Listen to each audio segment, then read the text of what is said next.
The 82-game preseason is in the books, and it's finally time for the real season. Don't miss out on any NBA playoff action at DraftKings Sportsbook, an official sports betting partner of the NBA. From the play-in tournament through the finals, DraftKings Sportsbook has you covered with same-game parlays, live betting, odds boosts, and much more. Download the DraftKings Sportsbook app, use code Shannon. New customers can bet $5 and get $200 in bonus bets instantly. That's the code Shannon, only on DraftKings. The crown is yours.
Thank you so much for staying up late with us tonight, guys. Thank you very much.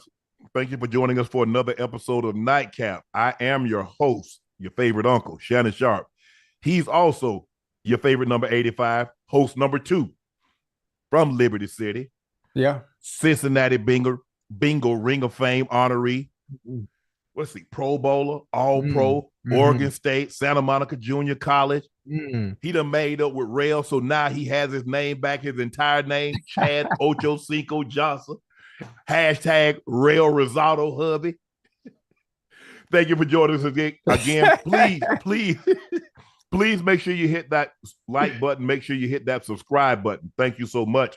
And please make sure you guys subscribe to the Nightcap podcast feed. You can listen to us through the Club Shay Shay feed, but we would greatly appreciate it if you signed up and listened to us through the Nightcap feed. Thank you guys for selling out Shea by Laportier, and thank you so much for your patience. We pinned the link at the top of the chat, and we're only taking pre-orders, but thank you for your patience, and we will get that out to you. Ocho, let's get right into the game that just ended. The Thunder hang on and beat the Pelicans 94-92, and it was their MVP candidate again. Shai Gilgeous-Alexander with a three-point play that put him up, and then Chet Holmgren hit a free throw, made one of two, put him up 2, and CJ got the ball knocked away, got a shot up, but it didn't look like it was close to going in from the back, and so they hold on to win and keep home court as they win 94-92. Watching this ball game, lead change, 10-point lead, 9-point lead, looked like OKC was in control of the game, but the Pelicans come storming back, take a lead briefly, but the Thunder would not go away. That's a very scrappy team, and for a team to be so young, they find ways to win ball games late in the ball game. What did you like about what you saw, Ocho? Man, I like Shai. Obviously, being an MVP candidate, games like this is when you have to step up and play like an MVP. Obviously, he was 11 for 24. The lead changes, obviously, the game of basketball being a game of runs, and that's exactly what this game did. The lead continued to change back and forth between the Pels and the Thunder, but Shai coming up big. Chet, is it Chet? I want to say his name right. Is it Chet Holmgren. Holmgren? Yes. Listen, play well too, man. Brother really tall now. Oh, yeah, brother really tall. He played very well as well. I like it. I like it. I enjoy the game. Obviously, for me, Unc, I'm not much of a basketball fan, but watching these games and getting a little bit more into it for me has been very, very exciting, and learning the game on the fly and on the run as I am now. I'm enjoying it a lot. Well, you have to give the Thunder credit because they did a great job on Brandon Ingram. They made it tough for him all night. They challenged him. They got up under him. They contested every shot. He could seem to never get a rhythm. But the turnovers late really hurt the Pelicans. I thought they had an opportunity. They get a rebound, and Larry Nance Jr. throw the ball out of bounds. They get another rebound, and then they turn it over. They let the Thunder poke the ball out from the back, and they give that up. Brandon Ingram get a shot. He gets a one-on-one on Lou Dort, and he gets an offensive foul call. It was just so many things down, and you would thought this was something that the Thunder would do. Right. I didn't kind of expect the Pels to melt down like they did, but give the Thunder credit because they made the plays when they had to make it. Because they could have easily folded 10, got depressed. Man, we had a 10-point lead. Here we are late in the ball game, but they held it together. They got the ball to their best player, Shea, and he did an unbelievable job. He got the and one. He made the shot, and that's what you have to have. Your stars have to come up big. And tonight, the Pels' best player, Brandon Ingram, obviously with Zion being out, you're relying heavily on him. 5 of 17, 0 of 2 from the three-point line. He only got to the free throw line twice. Right. That's not good enough. That's not good enough. You get 21 from Trey Murphy, 8 of 18. You get 9 of 22 from CJ, 20 points. You need Brand BI needs to be in that 20-point range. I thought Valanciunas did a great job on the glass, 13 with 20 boards. He had 9 offensive rebounds. That gives you an opportunity to get a lot of second chance points, but give the Thunder credit. They held serve at home. The one thing that you don't want to do is lose game one on your home court because now the team feels really good. So they've stolen a game. And so give the Thunder credit. They played well down the stretch, played well enough to win the ball game. This was a game I thought the Pels could have won and probably should have won. But if they want to have an opportunity to win this series, Brandon Ingram is going to have to play better than what he played tonight. I mean, so obviously Brandon Ingram is going to have to play better in the situation. Do you think the outcome of the game changes if Zion played tonight? Oh, hell yeah. Yeah, I mean, we know what Zion is. Right. I mean, he's a guy that can go get your double-double. They have no answer for him. They have no answer. They don't have anybody. They don't have anybody that can put a body on him and keep him from getting to the paint. Right. Man, you see how he was going through AD. He was going through Rui. He was going past LeBron. The Thunder don't have anybody that can neutralize that. But probably not going to be back in this series. So you're not thinking about having him. You're not even thinking about him because they say 2 weeks. You know, hamstring. And when you got to do certain bursts, that thing grab. So you're going to err on the side of caution because you don't want him to rip it off the bone. So, by all intents and purposes, he's not playing in this series. And so you need to frame your mind. What we have in this locker room, that dress and Pels gear, we got to win with that. That's what we're going to have to win with. Brandon Ingram's going to have to play better than what he played. I know Herb Jones is better than what he gave. He only gave you 8 points tonight. They only got 13 points off the bench. Alvarado normally gives them a little more than what he gave them. Take that back. They had 18 points off the bench. Larry Nance had some big time rebounds. Like I said, he had 8 rebounds, didn't play a whole lot played less than 20 minutes. But the opportunities that they squandered, like I said, 3 turnovers, you got the ball in your hands, and Larry Nance throw the ball out of bounds. There's CJ standing right in front of him, and he throws it to a guy that has his back turned that's damn near out of bounds when he threw it to him. Right. And so just the turnovers late in the ball game, and that's the focus. I'm sure Willie Green says, hey, this is a game we could have won. We probably should have won. Right. Let's come out there with that same focus, that same mindset, clean some of the things up, and we'll be okay. But the Thunder hang on and get a hard-fought victory, 94-92. You have to be pleased with this because this is a game that could have swung the other way, but the Thunder have found a way to win the ball game. Kawhi Leonard missed the Clippers season opener against the Mavericks on Sunday due to knee inflammation, but the Clippers won anyway. The Clippers managed to do just fine without him in game one, never trailing in the ball game, leading by as many as 29 points, thanks to James Harden and Paul George, who combined for 50. Zubats added a career-high playoff high, 20 points, also added 15 rebounds. Now, if you tell me the beard, you notice I didn't say James Harden. See, they don't want James Harden to show up. They want the beard to show up. Right. If James Harden show up, you take it, you going home. As long as the beard shows up, and plays like this, he was aggressive. He was looking at it, looking for a shot, but he wasn't too aggressive that he made other players get out of theirs. I love what Ty Lue did early. Ty Lue said, man, y'all ain't got nobody big enough to deal with Big Zoo down Right. low. If you notice, they went to Big Zoo early. That's what they normally do with an Anthony Davis. That's what they normally do with a Joel Embiid or one of these other big guys. But he's like, man, Daniel Gafford, you too light in the backside, bro. You ain't got enough bricks in your back pocket. And Zubac did a number on him early in the ball game. So now we got to send double. We got to send help. Okay, in the process of you sending help, now you're going to leave these shooters open. And they made them pay. But I thought Beard played really well. PG got it going in the fourth quarter.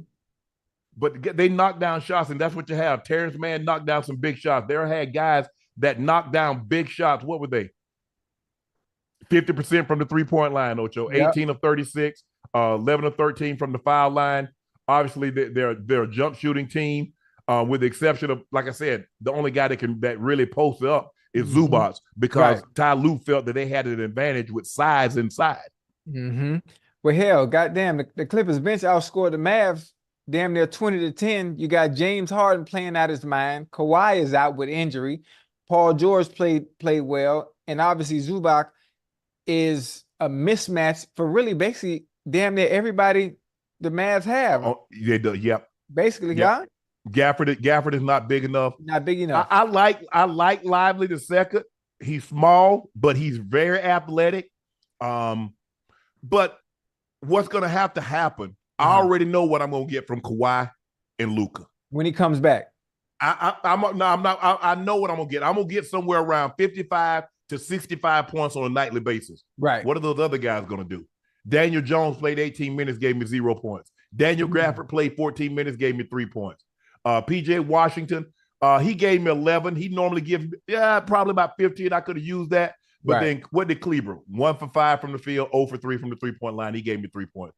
Tim Hardaway Jr. gave me 6 points. Lively gave me 3 points. That's not good enough. But those other guys, because look at it. Paul George had 22. Zubac had 20.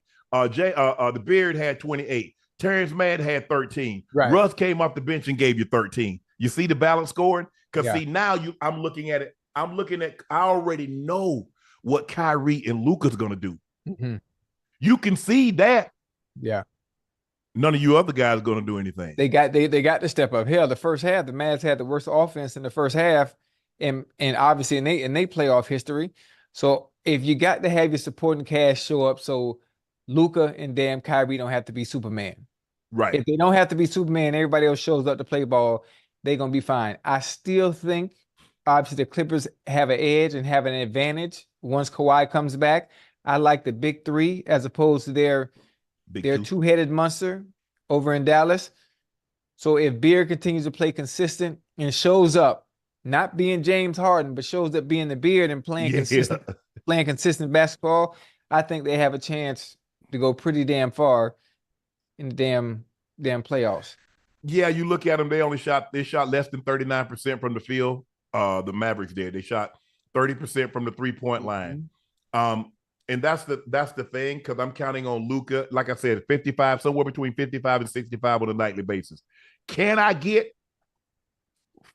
from my other starters, can I get 40? And then can I get another 10, 15 from my bench? Ooh. I don't think that's asking too much. 40? Yeah, 40 from the other three. That's only 13 points. I mean, PJ Washington, what was PJ Washington? What did he average for the season? I think he averaged about 15. Well, they got to be on fire, and it's playoff time. It's playoff time too. So most of the players don't have the confidence to be able to pull the trigger on those shots. That's why they traded for him. Let that green light go. It's different. Everybody don't have the green light to just pull it. Finally, Luka has someone that can tag team along with him. Yeah, Kyrie. He's never had that player. He had it for 1 year. He had Jalen Brunson. We see what Jalen Brunson is doing with his own team in the Knicks. Oh, yeah. Now he has a guy in Kyrie, skill beyond skill, 3-level, 3 mid-range, the best finisher. He's the best small person finisher in the history of the league. He's one of the best finishers ever. Either hand, got English up and under, dipsy dude, mid-range. Like I said, you foul him, he go to the foul line. He's going to make 90% of those shots. Right. Luka's going to be Luka. He averaged 34, gave you 9 and 9. He scored or assisted more points, total points, than anybody in NBA history. Right. So we know what he's going to do. Well, except Wilt. we don't put Wilt in any equation, but we know what Luka they're gonna do. But they need PJ Washington. What is PJ? Oh, okay. Ash is looking at 13. So he averaged 13. So he gave you 2. What about Daniel Jones? What did he normally give you? Because they got to get either or Tim Hardaway Jr. is going to have to give you better production off the bench. Yeah, somebody's gonna have to come along with Luka and Kyrie, because that's not enough. 2 men are not going to beat a team, because that's what the Clippers have, and they play great team ball. Look, Luka's going to get him, but you got to make him get it inefficiently. 11 of 26, 4 of 12. Yeah, he had 33, but it took him 33 shots to get it. I can live with that. I just don't want him to get 33 on 15, 16 shots. Right. But I also don't want him. Guess what? And I made him a scorer. He only had 6 assists. See, what Luka gets you is that you allow him to get 35, 40, and he has 13, 15 assists. So not only is he getting his, he's allowing other people to get theirs. So if y'all want to play 2-man basketball, if y'all want to go out there and score 65, 70, have at it. But them other 3 and the rest of them ain't getting nothing. And that's the way Ty Lue's going to approach it. Look, we're going to we can't stop them. We can't deal with them. But let's not let anybody else go crazy. They look good. They're gonna have, and you know what, that got to be difficult too. And I think about it. I don't know how. I'm thinking about football and coming off the bench and how difficult it is to get into a rhythm or a flow in the game. And think about Tim Hardaway Jr. having to come off the bench, or the bench players in general having to come off the bench and actually it's goddamn difficult to get in the goddamn rhythm. No, because that's what you do. It's not like you all of a sudden, Ocho, you're a starter. That's what you do. Now, if all of a sudden they say, well, Ocho, we need you to, we're going to hold you out the first 2 series. Right. Now you would have a compelling argument, because that's not what you normally does. This is what Tim Hardaway does. He comes off the bench. Right. Damn. There's no excuse, because you're in the exact same role you've always been in. Right. Everybody, and that's the thing. That's what you have to do. You have to, and that's what the playoff does. The playoff forces you to at least be who you are. Now, the greats take their play up. They normally increase their points, increase their rebounds or assists. That's what the greats do. We just need, or the team just need, their role players to do the role what they would normally do. So you think they have a chance as far as the role players, the players off the bench in game 2? Yeah. If they play like they normally play, this was one of the most clutch teams. Clutch. Last 5 minutes of the ball game within 5 points. That's what clutch is defined as in NBA terms. This was the best, if I'm not mistaken, this was the best clutch team. You can understand why. They got Luka, they got Kyrie. Yeah. They put you in the pick and roll. Now they can lob it to Gafford. They can lob it to Lively. So, yeah, I expect the Mavericks to play better. I don't think they're going to go another quarter where they just score 8 points. They scored 8 points in the second quarter, Ocho. Yeah. So that kind of doomed them, and they were fighting an uphill battle from that point on. Right. You score 8 points in a quarter, and you allow a team to have a 26, 27-point lead. Now, you saw Kyrie got it going in the third. Right. I think he'll probably try to insert himself a little earlier, because Luka got it going early. Kyrie kind of took a back seat, and then Luka went away in the second, but Kyrie didn't get it going to the third. So they let too much separation get between them and the Clips before they were able to try to put a dent in it. And they only got, I think they cut it down at 1 point. Not the final score. The final score is 12. Yes, it's 12. But I think at one point in time, I think with 8 minutes, I think they got it like 14 or 16. Right. But that was really as close as their guy. But PJ, Daniel Jones, Daniel Gafford, Hardaway Jr., they're going to have to play a lot better. I don't know what happened to Kleber's shot. I mean, he was throwing up bricks left and right. I mean, he wasn't even hitting the rim on those 3 he was taking. Right. Hey, playoff basketball, baby. It make a fool of us all. Jayson Tatum had his first career. This is the first career triple-double, right? Playoff career triple-double. As the Celtics run past the Butlerless Heat, 114-94. Game really wasn't that close. Tempers flared in the final minutes when Caleb Martin undercut Tatum for a rebound attempt and sent him crashing to the floor. Brown got up in Martin's face, leading to a brief scrum before double technicals was called on Brown and Martin. Miami was pushed around most of the game, limited to 5 offensive rebounds. Spo after the game, the Celtics controlled the game from the tip. They won the big muscle areas, definitely the 3-point line, and the majority of the areas in between. Mm-hmm. But nobody's surprised that Boston won the 3-point line. Right. Because you know why? Nobody takes and makes more threes than the Boston Celtics. Celtics, right. So with that being said, where is this? I need to. Oh. No.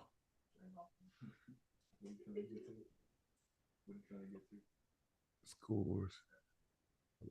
I got it. Yeah. The Celtics look good. I mean, they were raining threes early, and that's what they do. And that's a blessing and a curse, Ocho, because the thing that can happen is that they end up shooting you out the gym, or they miss and shoot you back in it. In the game, yeah. Yeah. So they ended up, 22 of 49 from the 3-point line. 22 of 49. That's 45%.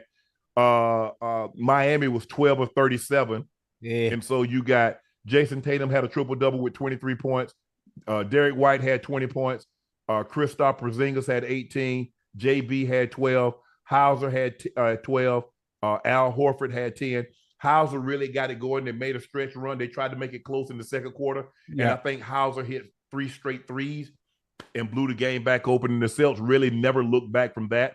But this is what the Celtics do. Yeah. They take an enormous amount of threes, and if they're hitting, they're going to shoot you out the gym. Yeah. But I thought Miami didn't have a coaching problem. They had a math problem. Yeah. They was giving up threes and taking twos. You're not going to be able to win a game like that. Obviously, you're not going to be able to compete, especially with the Celtics shooting efficient from behind the line. Yes. But I think what Spo is going to do, they're going to make the right adjustments. They're going to make the adjustments they need to do. And I think even though I think the Celtics are a better team. I'm just going to be honest. The Celtics are a better team. Yes. But I think coaching is what's going to keep. Spoelstra is going to keep the heat in this game, or in this series for that matter, and make it closer than what people think it's going to be. I got to make it ugly. Very, very ugly. The Celtics want to play a masterpiece type of a game. They want to move the ball, get a bunch of threes. Nah, I want to make it like a grease pig. I want to make it county fair. Yeah. Where it's pooping all over the ground, it's litter, people just throwing their cups on the ground. I want it nasty. Yeah. And that's the only chance that you have, because you can't play a fluid game with this team because they have you outgunned. Right. You don't have a Tatum. You don't have a JB. You don't have a Porzingis. You don't have that. Your bench is not as deep as theirs. You know, they come with Hauser, they come with Al Horford, and Peyton Pritchard, can control the game. He can knock down shots. He can push the ball. He can distribute the ball. Yeah, this is, man, if Boston doesn't win it this year, they don't win it this year. That window's closing, or has it closed already? No, it's not closed, because Jayson Tatum's 25. I think JB's 26. Right. So, but I'm saying, it's not like while teams wait, teams are getting better. Yeah. Free agency is going to come. Hey, you never know what, Philly might get somebody or somebody else, the Knicks might get a big piece. Right. You don't know. So that's why you have to seize the opportunities when they present themselves.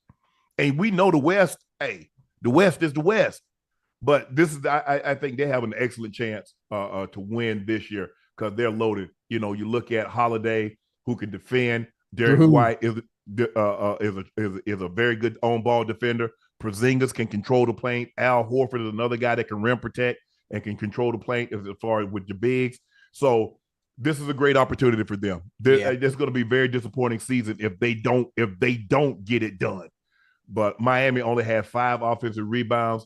Boston cleaned them up on the glass with a +10 on the glass, +5 on the offensive on the offensive glass. That won't get it done. Well, what's the chances? What percentage you give the Heat winning this damn series? Without Jimmy Butler, 0.005. I mean, damn, man, Jimmy. I wonder how long the extent of his injury is with that MCL. What you think? Well, MCL? Nah, he ain't coming back no time soon. Joel Embiid had a meniscus. Did he have a meniscus or an MCL? Joel. I think he had a meniscus. It was just a little sprain, though, right? Just a little sprain. Yeah, I don't see him coming back with at least 2 weeks. Damn, boy, we ain't got a damn chance. Then if that's the case, Nah. I mean, somebody goddamn Bam got to turn into a Akeem Elijah one or somebody. I mean, Tyler he gave you 24 and 6. Tyler Hero struggled today. Yeah. Jaime Jaquez played really well. He gave you 16. Jaime Jaquez Jr. DeLon Wright came off the bench and gave you 17, 5 of 5 from 3. You just don't have the manpower. We have to shoot. Even if we don't have the manpower, we have to be efficient from the field and shoot the same way we did against the Bulls. We was hitting everything. Yeah, but that's not the Bulls. Yeah. Yeah. Oh, man. So you got your work cut out for you, Ocho. The Bucks beat the Pacers 109-94. Dame Lillard, his first half it's his third first half with 30 or more in his playoff career. Since 1990, 97-98, no player has more such half than Dame. Dame Lillard has 3, Devin Booker and LeBron James have 2. He went off for 35 points in the first half, and then he got picked up in the second half by Middleton and Bobby Portis. Who played tremendous in the second half. Both of those guys played well. Dame carried him in the first half, and then BP and Chris Middleton did an outstanding job in the second half of carrying him, and they end up winning the game 109-94. Siakam had an outstanding game. He was 15 of 25, 36 points. Miles Turner had 17 points, but they need more from Nembhard and Halliburton. Halliburton only had 9 points. You got 9 points, you got to have 15, 20 assists. You can't be under double digits in both points and assists. He led the league in assists. I think he had about 12 a game, and he gave you 9. That's not good enough. 9 points, 8 assists. Nembhard gave you 6 points. Nesmith gave you 7 points. And then you got Portis, you gave you a double-double, 15 and 11. You got Chris Middleton gave you a double-double, 23 and 10. You got Dame gave you 35. Pat Bev gave you 5. Lopez gave you 11. And then you get off the bench. You got Crowder gave you 5. Connaughton gave you 6. And Malik Beasley gave you 9. That's crazy. With Giannis being out, obviously Giannis is out. Portis came in and played pretty good. Obviously 15 points, 7 for 15, shooting 11 boards. Damian Lillard gonna be Damian Lillard. He's been off some games. He's been off. You're not sure which Damian Lillard is gonna show up, but obviously it's playoff time. You probably know what he's gonna give you. I think if the Pacers can win the next game, what is the chance you think Giannis comes back and makes the series even that more interesting? Well, I mean, I think he got a strained calf. I think he had what Joe Burrow had. Yeah, and how many games did Joe Burrow miss? How many weeks did Joe miss? 3. Two? Was it 2? 2 or 3, yeah. Yeah. So just imagine, yes. And see, that's the thing. See, and it's different than Giannis. Giannis got to get up and down. He got to do sudden movements. Right. Calf injury for a basketball player and a football player is entirely different. And when I think about it, remember when KD came back from injury in 2019 to try to save the series? You think Giannis will try to pull some stuff like that? Because he had to say so at the end of the day. He not listening to them damn doctors. Yeah. Especially if the Pacers, for some godforsaken reason, make the series a little closer than what people expect it to be. Do you think he can be like, you know what? I got to play. I got to come back. Because he don't want to run that risk. Because KD came back with the calf and you see what happened. Giannis doesn't want to run that risk. Right. Okay. But and see, for me, this works perfect for Dame because he's used to being in situations where he's the guy. Right. So now, but he has a better supporting cast. Bobby Portis, Middleton, and not to take anything away from CJ, but if you look at the overall makeup of the team, what he has as a starter, I think they're better positioned. Now, obviously, if Giannis there, he's not going to be, he could get it. But I can believe Dame Lillard, could he have 4 or 5 more games like he had the first half? Yes, maybe he doesn't score 35. But I've seen Dame Lillard stay hot for a month. Yeah.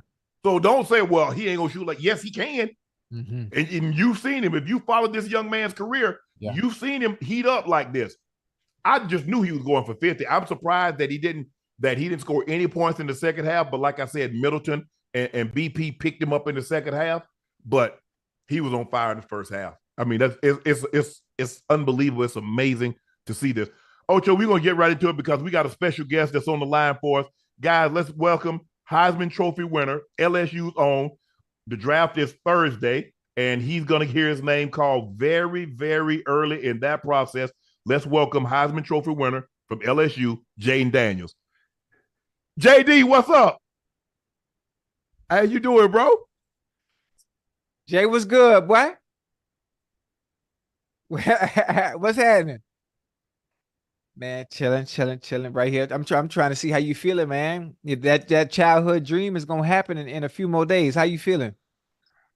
Man, honestly, like anxious. Like, I'm just ready to hear my name called and get to work. Has it hit you yet?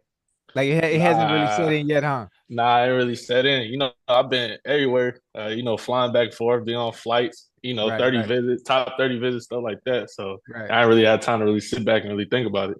Whoa, Jay. Hold on, Jay. Why you taking all them visits? You like, where y'all picking? Y'all picking 28? I ain't gonna be there. I ain't coming to see y'all, man. Stop playing with me. This is a once in a lifetime thing. Yeah. You got to take them all. You get all the frequent flyer miles, huh? Trying to. So walk us through the process. Okay, you win the Heisman. Yeah.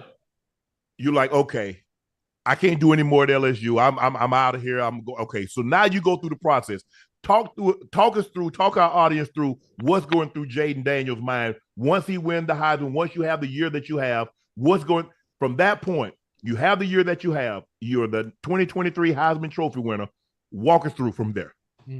I mean, once I heard my name, even before that point, I kind of like after the Texas A&M game, I was like, man, I ain't got nothing else left for college. Man. I can't do it. I can't play in this bowl game. Right. And, I was like, man, I'm telling all my people, like closest one to me, like Malik and Brian, and all, I'm telling them like, man, I'm out. Like I can't play in this bowl game. Love y'all, but it's time for me to move on. And then from there, kind of really just moved out of Louisiana, moved back to California. Took like 2 weeks off, and then after our bowl game, got to work. So you go through the draft. I mean, so when did you because obviously as Ocho asked you, this is a lifelong dream. Mm-hmm. And so now you're about to fulfill. This is not the end of one journey, it's the beginning of another journey. So what is your expectations? Are you going to be in New York? Detroit? I'm going to Detroit. Okay. I'm going. So that's always been a lifelong dream to be there and to walk on that stage and give Roger Goodell that hug. Honestly, it hasn't. My lifelong dream is being a first round pick and hearing my name. Okay. I thought about it differently, but then once you're in the process and you can go high, I'm like, man, like everybody like, man, it's a once in a lifetime opportunity to walk across that stage, hold that jersey up. So I was like, man, I can't miss out for sure. Yeah. It's one thing that I always thought about. Most of the time you just want to get drafted, but I know players in the back of their mind, they always think about a favorite team that they always want to play for. So as a child growing up, who was your favorite team growing up, and how do you feel about your chances of playing there? Now I'm not asking where you want to go. No, my chances are slim playing there.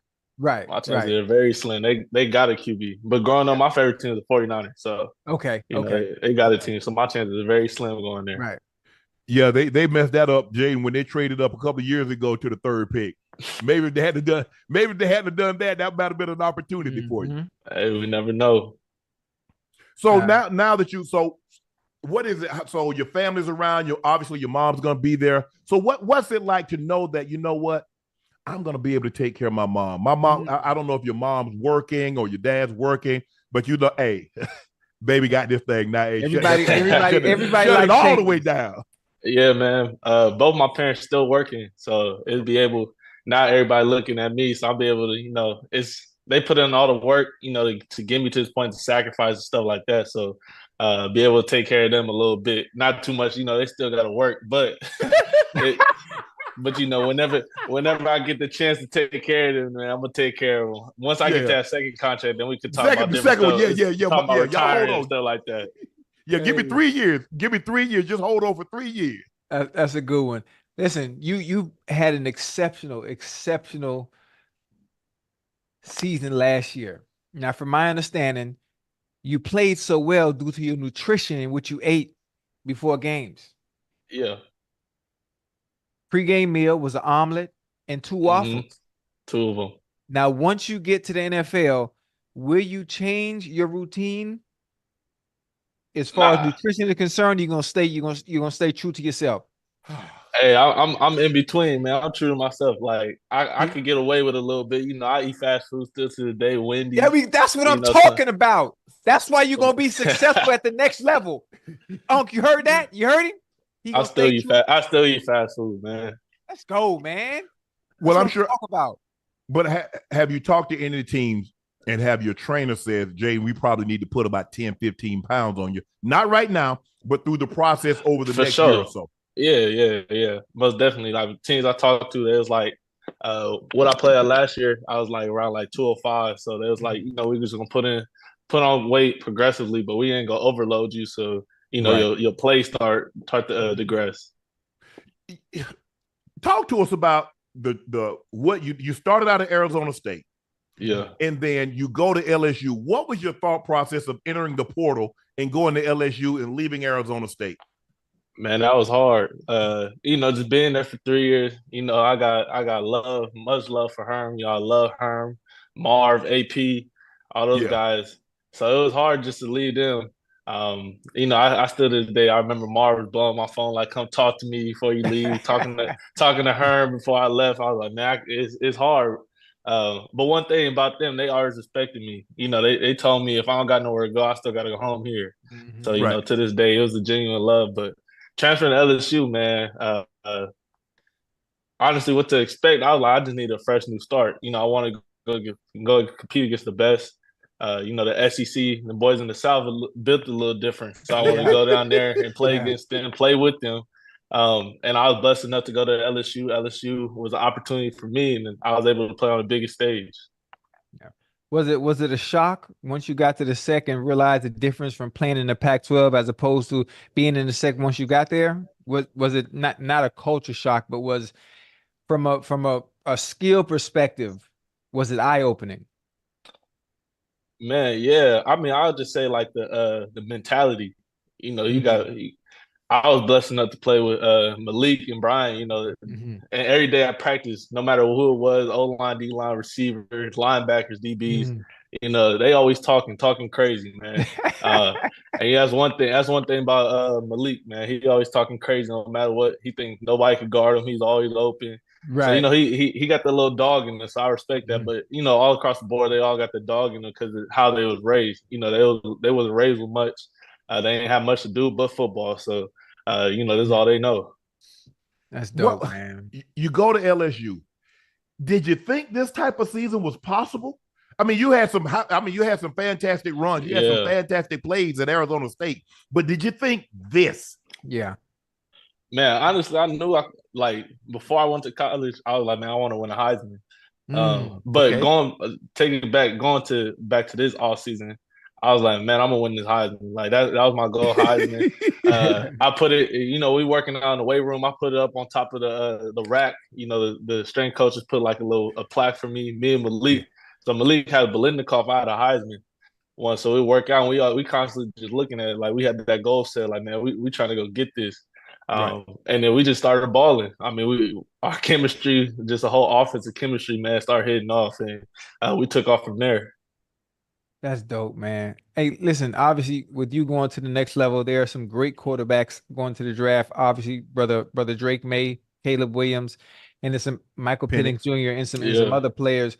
What do you think separates yourself from the other quarterback? Excuse me. What do you think separates yourself from the other quarterbacks in the draft? From your own perspective. Man, I say, I mean, I can't speak for everybody, but I'm a competitor. Right. I'm a dog, man. And then my escapability, I could, you give me a lane, I could go 80. I could go 80 for sure. Right. So that separates me, man. Just I getting to know those guys. I mean, I know they all got high football IQs, but I would say just that dog in me. Like, this is all I know. I grew up football. I was always doubted.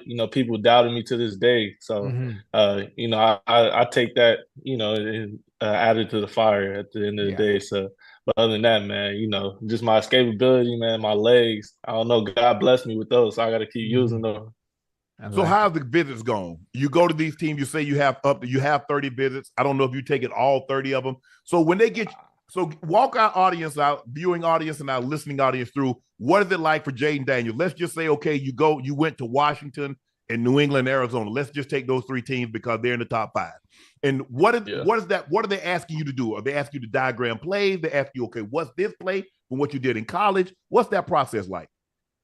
Man, it's kind of just like they want to kind of introduce you to the offense. Mm. Okay. See, quiz you a little bit, get up and do a little cadence here and there.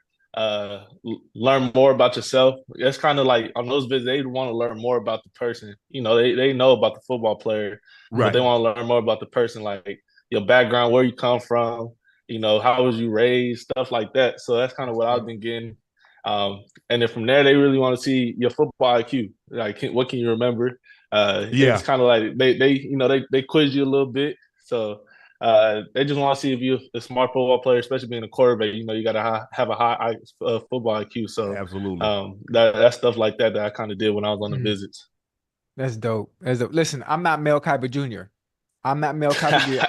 I'm not Cleo, but I have epiphany that for some reason you will end up with AP at the Raiders. Now I don't know how they're gonna jump all the way up to number 2. I'm not sure. I just think that's what's gonna happen. I'm telling you. So if you just so happen to be a Raider, I just want to be the first one to get a jersey. I just want to be the first one to get a jersey. I want you to sign it. So I'm gonna put it up back here, and uh I'm excited for you, man. I'm excited for you. I'm excited for you. I done ran into you a couple of times. Obviously, Yeah, you were with my son over at ASU at one point. I'm excited, man. It's gonna be really dope to see you walk across that stage. man, I appreciate that. Since we're talking about the Raiders, AP was the DC when you was at Arizona State. And this would Yeah, be an opportunity if you were, they made a move because obviously you're not going to be there when they select. So they're going to have to jump over a lot of people to select you. Because you know what it's like. You know AP, you know yeah. how he is as a Mhm. person, you know Mhm. how he is as a coach. What would that be like to be reunited with a guy that you was with at Arizona State? I don't know how they're gonna pull it off. Uh, but I mean that's above my pay grade, man. But Yeah. I wouldn't do it. just I ain't trading. Why man, would I just give up that? AP. You're a transformational quarterback, Jay. Yeah, yeah. Hey I ain't man, giving that up. Mm-mm. hey man, just AP, man. AP just as a human being, he the right coach for that team.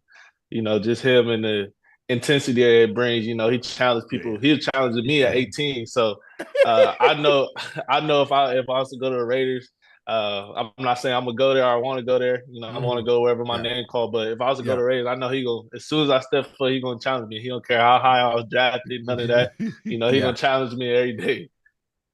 And So when have you you thought about go ahead, Ocho, go ahead. oh yeah, I say when you think about what's very important for quarterbacks, especially coming out in the draft. You think about your situation at LSU. You look at your supporting cast that was around you. They make your job very easy. Malik Neighbors and Yeah, the rest of the receiving core at number 2.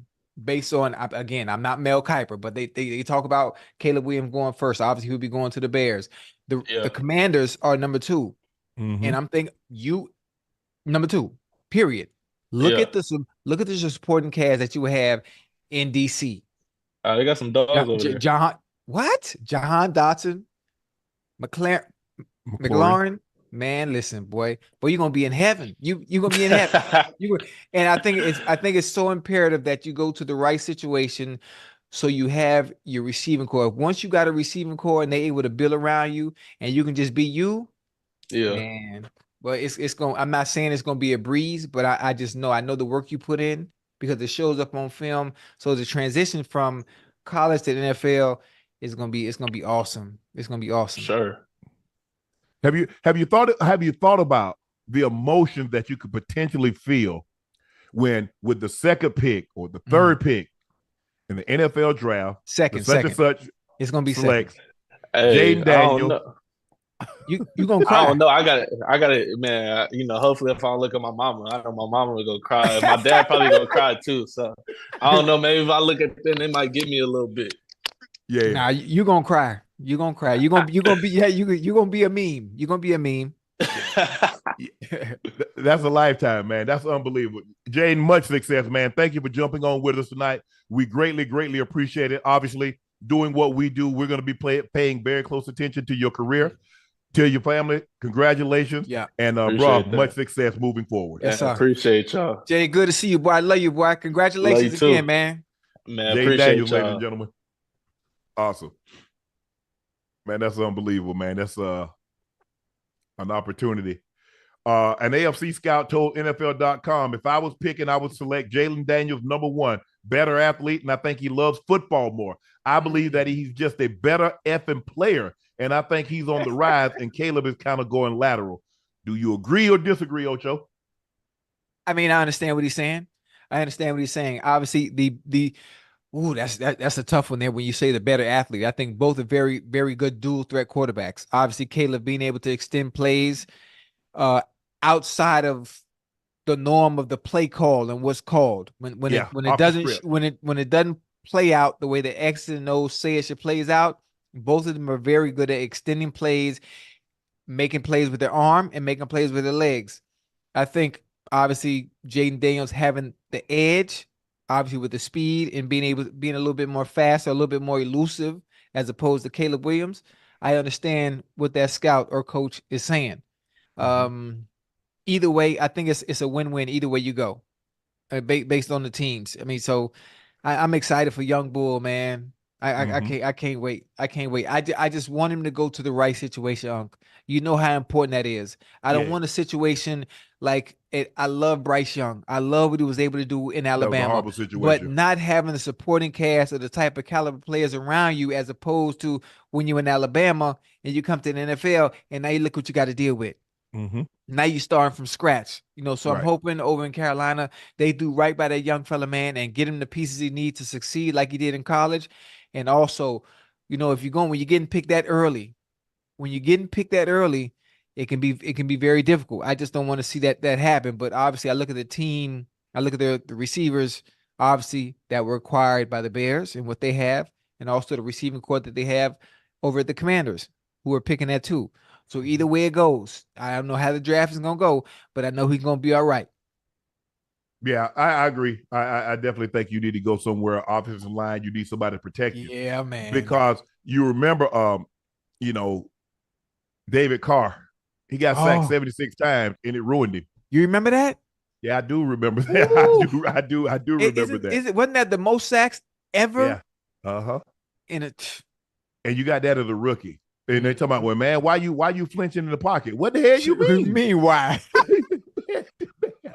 Hey. Man, then you're going to hit me everywhere at the bottom of my feet, and you're going to talk about I'm flinching or I'm seeing things. No, I'm not. Yeah. Hey, I think that mentally, especially at the quarterback position, that can be absolutely demoralizing. Absolutely demoralizing. It can mess up with your head, especially with your confidence, when as a rookie coming in and getting just hit around like that, like a ping pong ball. Yeah. Nah. Yeah, it's I like him, and I agree. You know what? That's one of the things. If I'm a scout, I got to know how much you love football. Oh, yeah. You got to love it. I mean, look, I understand, but it's got to be a love. You got to have a burning desire. You know, I like it, but I also like to do this. I'm telling you, Ocho, you look at the guys that have success. Yeah. And watch how they talk about the game of football. Right. Your quarterbacks, your running backs, your wide receivers, your great defensive players. Right. Look how they talk about the game of football. Right. Other than eating and breathing, that's how important it is to them. Yeah. And it needs to be that. Right. Now, obviously, as you start to look and you see, once Brady got to a certain point, but this was probably like the last 3 or 4 years of his career, where all of a sudden he didn't come to OTAs. He realized that, damn, Damn, V. You 7. I thought I had you a couple of months ago. Me and your mama I was just cutting the cord at the hospital, and you this big and Ben, and I'm like, whoa. Yeah. He started to realize that the time had passed him. And that's what happens when you're a football player or you're a coach. You have kids one day, the next day you like, honey, we got to go to graduation. He's graduating high school or she's graduating high school, and you damn near missed everything. Yeah. But it's sacrifice. It's a huge sacrifice. I think we talked about this earlier on one of the shows, and I talked about why I even started having kids again, because I missed out on everything. There is room for me to improve as a father based on times I missed when I was younger, because I had the sacrifice. You know better too. I ate, slept, breathed, and shit football. Yeah, you have off season. Like I didn't even my off season. I took maybe 3 weeks, a month, at best. That's it. So all my kids knew from me, from my standpoint, was just being there financially. I mean, obviously I was there, I was present, but Unc, I was so locked in. Yeah, you missed so much. I missed a lot of stuff, man. I missed a lot of stuff. So I really wanted to start over so I could understand what it feels like to be a full-time father and do it right this time, the right way. And you see what he said? He talked about how he put that, I want to win the Heisman. He said he always wanted to win the Heisman. Right. Now, over here, remember what we talked about last night? Yes, sir. What are you willing to sacrifice? Right. To get there. Right. Okay. You got that Heisman. Now, what's the goals for the NFL? Okay. You're going to get drafted. You don't have no choice where you go. Right. You're telling, hey, you put yourself in position. You can go anywhere. It seems like Chicago is a foregone conclusion. Anything can happen, Ocho, but it seems like a foregone conclusion. They've settled on Caleb Williams. So now it looks like you're not going past 3. You either go into the Commanders at 2 or you go into the Patriots at 3. You're not going any further than that. And I believe he's going to go 2 to the Commanders, because why would I trade? Why would I trade to get more draft capital in hopes of there's a quarterback coming out in the next 2 to 3 years that would give me the value that I got with Jayden Daniels? Right. So with that being said, I believe he goes to the Commanders at 2. Now, what's your goals? Right. Now, what are you willing to sacrifice to get him? Because the greater the goal, the greater the sacrifice must be. Has to be, yeah. Do you see any chance at the Raiders finding a way to get from 18 to 2? They're 18, no. 18 to 2? They are 18, right? Pick 18? No. Am I tripping? I don't know. I don't even know what pick they are. But is there any possible way? The Raiders. No, Ocho. 13. Okay, well, 13. Think about it. I think the 49ers were at 12 and moved to 3. See, so it's possible. They gave up 3 first rounders. That was 3 years ago. So what's the going rate now? 4 first rounders? 3 first rounders? 3 second rounders? I mean, listen, the Raiders say, hey, listen, for Jayden Daniels, we'll give you 3 first round picks. I don't think the Commanders are turning that down. Why? If you need a quarterback, why would I give you my oxygen? Hold on. What did they say? When you're on the airplane, if the plane going down, what did they say? Put your oxygen mask on first before you assist somebody. So you mean to tell me you want me to help somebody else out before and I'm dying? Listen, hey, that 3 first round picks, I understand. Ocho, I need a quarterback. Right. I'm just. Spirit? Hey, I want to see him with the Raiders. That's all. Let me ask you a question. Yes, when sir. you on Spirit and they tell you the plane, they tell you about oxygen mask, what do they say? Do they say assist somebody, or do they say put your mask on first before you assist somebody? Yeah, put your mask on first before you assist somebody. So in other words, Washington needs a quarterback. But you know what, Raiders? Since y'all gonna give me this great package, I will go ahead and help y'all. I will help y'all get back to the playoffs and get to the Super Bowl. I'm not doing that, Ocho. I got you. I just think I'm trying to see Jayden throwing a Devontae Adams. That's all. And that's all. Oh yeah, for sure. But do you understand how long it's been? The Commanders, the old team, that's a proud franchise. They got 3 Super Bowl wins. Yeah. And now they've gotten the old regime out. It's a new regime. Harris, they want to win. Yeah. They're not giving that. They're not giving that pick up. All right. Unless, because guess what? I give that pick up. You think Buffalo kicking themselves? Because guess what? Buffalo had Patrick Mahomes. Could have had Patrick Mahomes. Yeah. Yeah. See? Now people in Buffalo looking at, even though they got Josh Allen. Yeah. He ain't no slouch now. But they say, hold on. That man got 3 Super Bowls in 4 years, though. 5 years. He got 2 MVPs. Yeah. How you and you mess around and you trade them to the Raiders. And the Raiders and his man mess around and go win Super Bowls. Right. Oh, Josh Harris go find out entire. First of all, in order to do a trade like that, your owner has to sign off on it. I don't believe the owner signed. I don't believe Josh Harris will sign off on it. No. Probably not. I mean, obviously, Josh Harris understanding how important it is to have a quarterback before you can do anything else. Well, you can't build nothing until you get a goddamn quarterback. And Jayden Daniels sitting at number 2 is your franchise quarterback for the next decade plus. Exactly. I could tell you that. Exactly. All right, Ocho. It's time for our first segment of tonight, and it's called a news cap. News cap. Okay, let me stretch.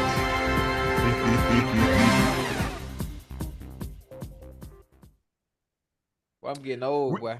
We've heard Charles Barkley say Thanasis Antetokounmpo, which is Giannis's brother, has better job security than Supreme Court Justice, because Supreme Court Justice, they're elected for life.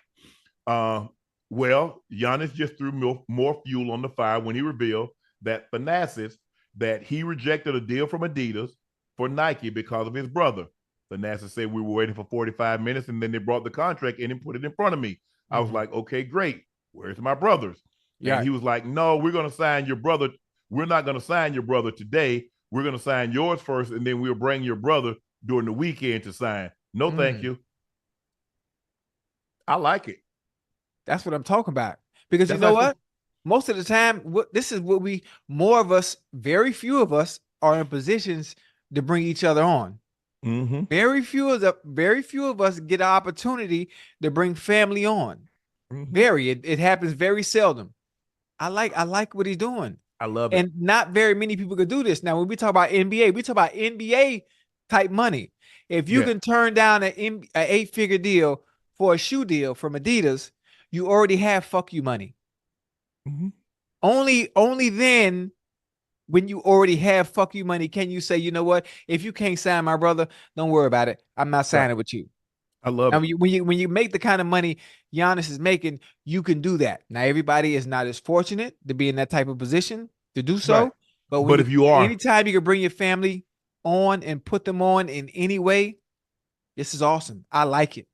And if I had the leverage, based on me not playing football, and if I happen to be an NBA player, and I would take advantage of these opportunities as well, because you have to.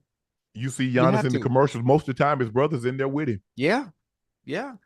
Early in my career, Ocho, my brother was who he was, and he would do a card signing.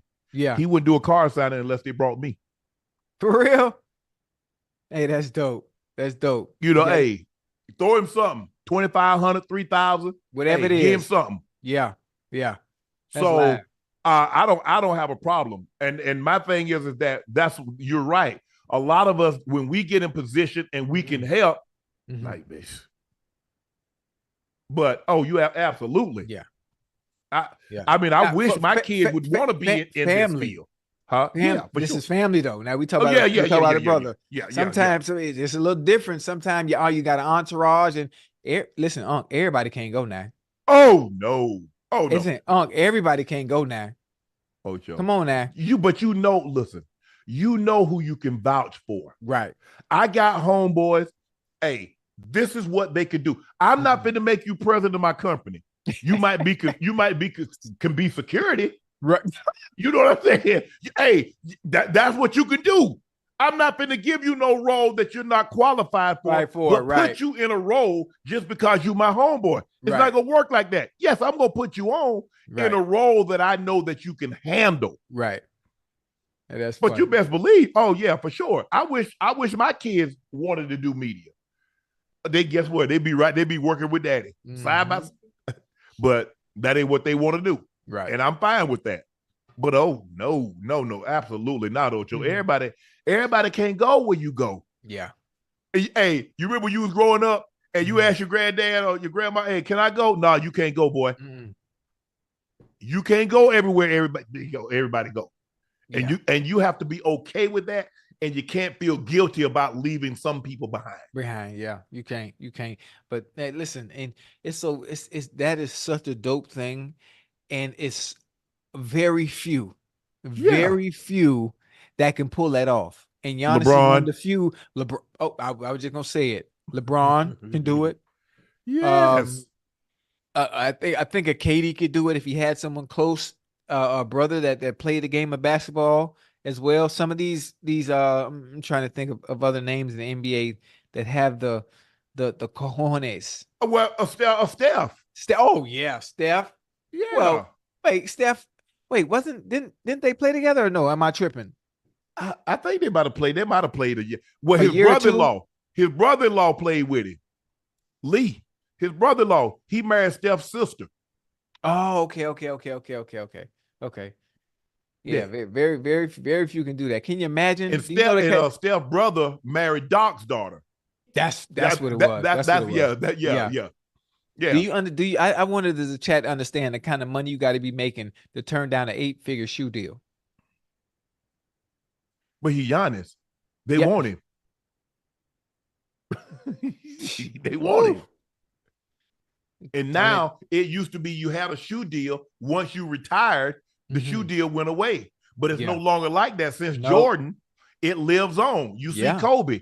Kobe live on. Kobe, it seems to me, Kobe is the new Jordan. I see more players wearing Jordans, wearing Kobe's than they wear Jordan. But Jordan determines. Somebody was telling me Jordan doesn't let you wear. You have to wear the brand Jordan. You don't get to wear his exclusive. His shoe. Yeah. Right. Yeah. You know what's funny when I think about it? I don't think his shoes are that comfortable to play in game anyway. If I'm not mistaken. Who, Jordan? Yeah. Oh. They look good. I don't think they're more for fashion now. Jordans are more about fashion, than performance. Yeah, you know the funny thing is people always make fun of me. The few times that I have gone to play basketball with some friends of mine down here in Miami, and they always make fun of me. I wear my Jordan 1s. I wear the old school Jordan 1s. Yeah. I wear my Jordan 1s to go hoop, and people looking at me crazy like, boy, what is you doing? You don't have no ankle support, no nothing.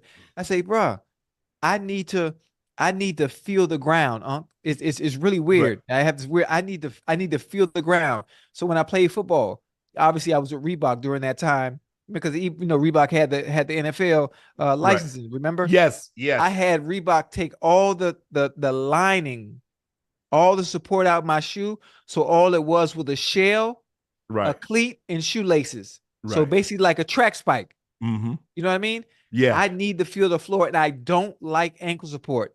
I don't like ankle support. It's weird. I'm one of the few. Every time I say something or I talk to players, they ask me why your shoes look like that. They do. I just have to feel the floor. I don't know why. It's weird.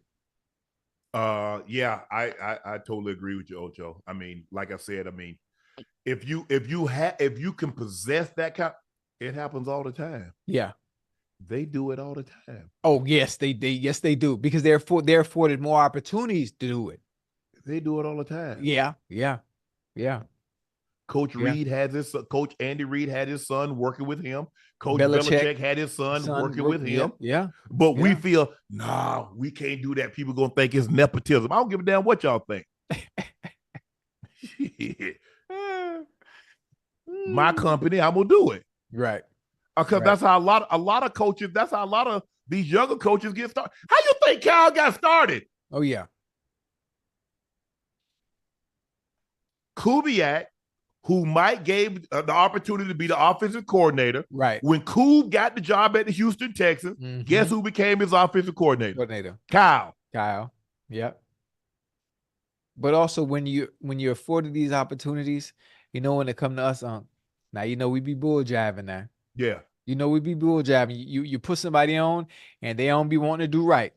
You already know what I'm talking about. I bet. Yeah. Come on, man. Come on, man. Come on, hey, homeboy. Yeah, man. yeah. You know exactly what I'm talking about. So listen, if you do or you are in that situation and have the opportunity or you're afforded the opportunity to put someone close family member, be sure they understand the responsibility that comes along with that. Take it serious. Yes. Got to take it serious. Yeah. And with that's with anything. Man, how many times you think people, hey, homeboy, let your boy, see your boy a couple of bottles of that liquor. I'm like, bro. So you done got that call before? You done got that call? So I'm saying, Ocho. I say, so let me get this straight. So now I'm a partner with 5 other guys. Right. So just think about if all my other 4 partners, every time somebody said, we done gave away the profit. We ain't making no money. We just giving it away. Right. I'm like, bro, I don't want a non-profit.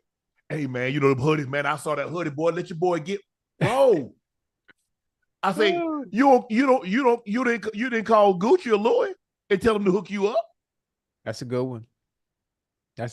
We got to stop that. I just want an opportunity to pay for it. Right. I don't ask for nothing. I ain't never asked for anybody. Hey, I'll pay for it. I just want an opportunity to be able to purchase it. Mm-hmm. But you're absolutely right, Ocho. It's sometimes that we put people in position and then they take advantage of our kindness. Yeah. Man, come on, man. I really got to work. Yes, you really got to work. Yeah. It's a job. That's why I really, honestly, Ocho, I try to stay away. I try to stay away from that. I really do. Yeah. I really do, Ocho, because I don't want that situation to ruin a 5 or 10 or 15 or 20-year friendship or relationship. Mm-hmm. Yeah. And that's what'll happen because I'll fire your ass. I'm running a business, Ocho. Yeah.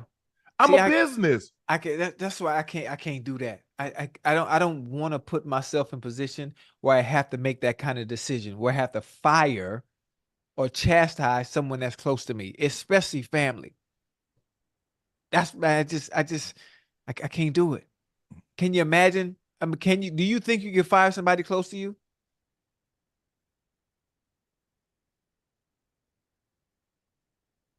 Stop playing with me, Ocho.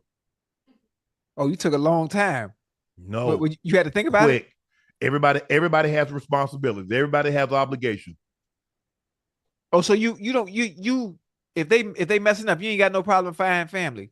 None. Shh, boy. None. Well, you better than me. None. We got because everybody has a responsibility. We are a team.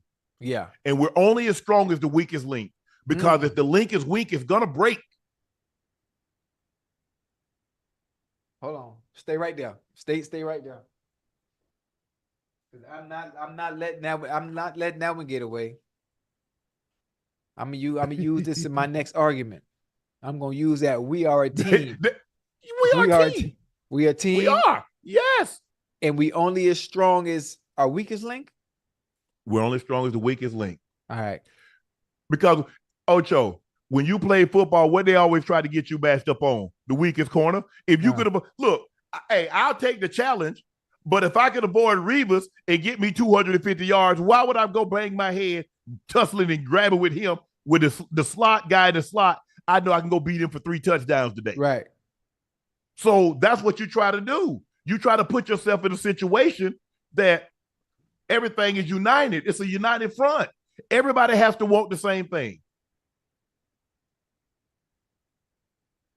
Ooh, that's a good one. I'm finna kill it with that one. I tell you, hey, I'm finna kill it with that one. Ash asked my brother. She's like, would you want to work with your brother? He said, nah. No? He said he take it too serious and he worked too hard. He said he fired me. Ash said, but you wouldn't have to do no heavy. He said, I don't want to do no lifting because I know him. See, right. y'all don't know him. I know him. Right. See, y'all just see the good side of it. He told Ash that when we went to Savannah State, he showed up. Ask him, would he want to do something with me? He said no. He too serious. He works too hard. I ain't trying to work that hard no more, Ash.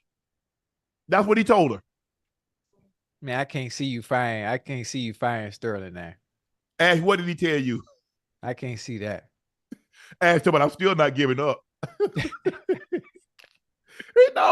He knows, man. Look, but tell Sterling get on one night with us, man. Man, please. It's gonna have to be at the golf course. He'll stop by the golf course. He stopped by the golf course, but you understand that. Oh, that'd be live, man. Goddamn. But no, but that's how you have to have it, Ocho. Everybody has to have a common interest. Everybody has to be everybody needs to be obsessed. Mm-hmm. Because if you look at how Google started, look at how Amazon started, look how Microsoft started. Mm-hmm. 3 friends that were obsessed. They were equally invested. Mm-hmm. Not one guy, man, well, I can't come tonight because I got to go such and such. Right. No, we all got to be involved in this thing. So, you know what's fascinating with those things you just said when it comes to Google, when it comes to Amazon, how friends came about and thought of something that the masses needed. Yeah. Thought of something that the masses needed. Mm-hmm. And if you can think of a plan that the world needs, you can become a billionaire. Yeah, for sure. That's crazy how that works. Yeah. Who would have thought of Amazon being able to deliver packages next day worldwide, globally? Like, how do you even start something like that? Ocho, do you realize Google tried to sell itself to Yahoo for $1 billion? Mm-hmm. And Yahoo said, no, it's overpriced. Yeah. Now, Google is probably worth $1 trillion and Yahoo's out of business. Yeah. See how that works? See how God works? Hey. See how God works? Well, we're not gonna have $1 trillion company, but I need people that want to work. And that's what I tell them. It's like, look, when people are like, man, I want a podcast. I say, you do realize it's more than a microphone and a camera. Yeah. Yeah. Much more than that. Yeah. Much more than that. People want full-time pay for part-time work. Time job. Ooh. You see, Ocho? That's a good one. How can I work through? Because see, they done got jumped on YouTube and they done saw IG. I make $17 trillion a year and I only work 2 days a year. Really? That's only in the dictionary does success come before work. Yeah. Oh, I like that. That's it. Wait a minute. Hold on now. That's a good one right there. That's a good one right there now. Only in the dictionary does success come before work. Yeah. I'm like, come on, man. No, but I like I said, I try to keep it separate. Right. But my brother, no, we're wired the same way. Mm-hmm. I give my sister jobs that she can handle. And that way, because at the end of the day, I understand we're gonna be brothers, we're gonna be family. But you get to firing people, boy, but it's gonna get shaky. Where they gonna go? I still pay the bill. Where the hell they gonna go? Right. That's why I can't do it. I would always keep my family, my brothers. Obviously, my kids are much older now. If at any point they want to, you can't work for me. It ain't gonna work. It ain't gonna work. Yeah, I don't want no conflict. I don't want to be combative. I don't want to argue about. I don't want to argue about nothing. I just can't. Let's keep it as is. I can't do it. Can you imagine me having to fire one of my kids? They playing around on the job and. I can't do it. Nah. I can't do it. Nah, I think the thing is, Ocho, is that, you try to keep it. Now, if one of my kids was in media or wanted to do journalism or wanted to do something, they wanted to be a producer or director or something, and they wanted to start here, boom, okay. Right. But they went and, daughters graduate med school, sons in medical sales, my daughter's in HR. That wasn't what they wanted to do. And so to try to get them to come over here, what they gonna do? Take Shelly's job, be my assistant? They don't. Do what Ash does, do it. No, that's not what they want to do. Wemby reportedly declined Drake's offer to come on stage since his teammates couldn't join. Apparently, there was a Drake concert in Austin, and Wemby got asked to come on stage. Wemby asked if his teammates could come up on stage. Drake camp no. Wemby said then, I don't want to do it. Team player. If one go, we all go. Yep. When women go out at night, when one leave, we all leave. You're not leaving with that dude. Team player. You always bring your one homeboy that's gonna take it for the team. Yeah. You know they might be 2 or 3 9s or 10s, but they're gonna be about 3 or 4 2s and fews. You know that. You know, Ocho, I'm just saying. Ocho, I'm just saying. So you gotta have a homeboy that's willing to take one for the team, huh? You got to have that. Yeah. Drake got to understand that. Drake got to understand, like, you know, if Wemby's there, you know he got his partners with him. Yeah. You know he got his teammates with him. Everybody got to get love. Everybody got to get love. In order to catch a lion, sometimes you got to sacrifice a goat. Yeah. Boy, hell no, boy. I can't wait. Oh, boy. Boy, you on fire tonight. So my homeboy is that sacrificial goat. Yeah. In order to catch a lion, you got to sacrifice a goat. Yeah, so that's what my homeboy for. I got this one, homeboy. Hey, ain't no problem. But you know, hey, he done been drinking. He looking at man, looking right. She looking like Halle Berry to him. He don't know the difference. Please. And you know, alcohol was the original filter.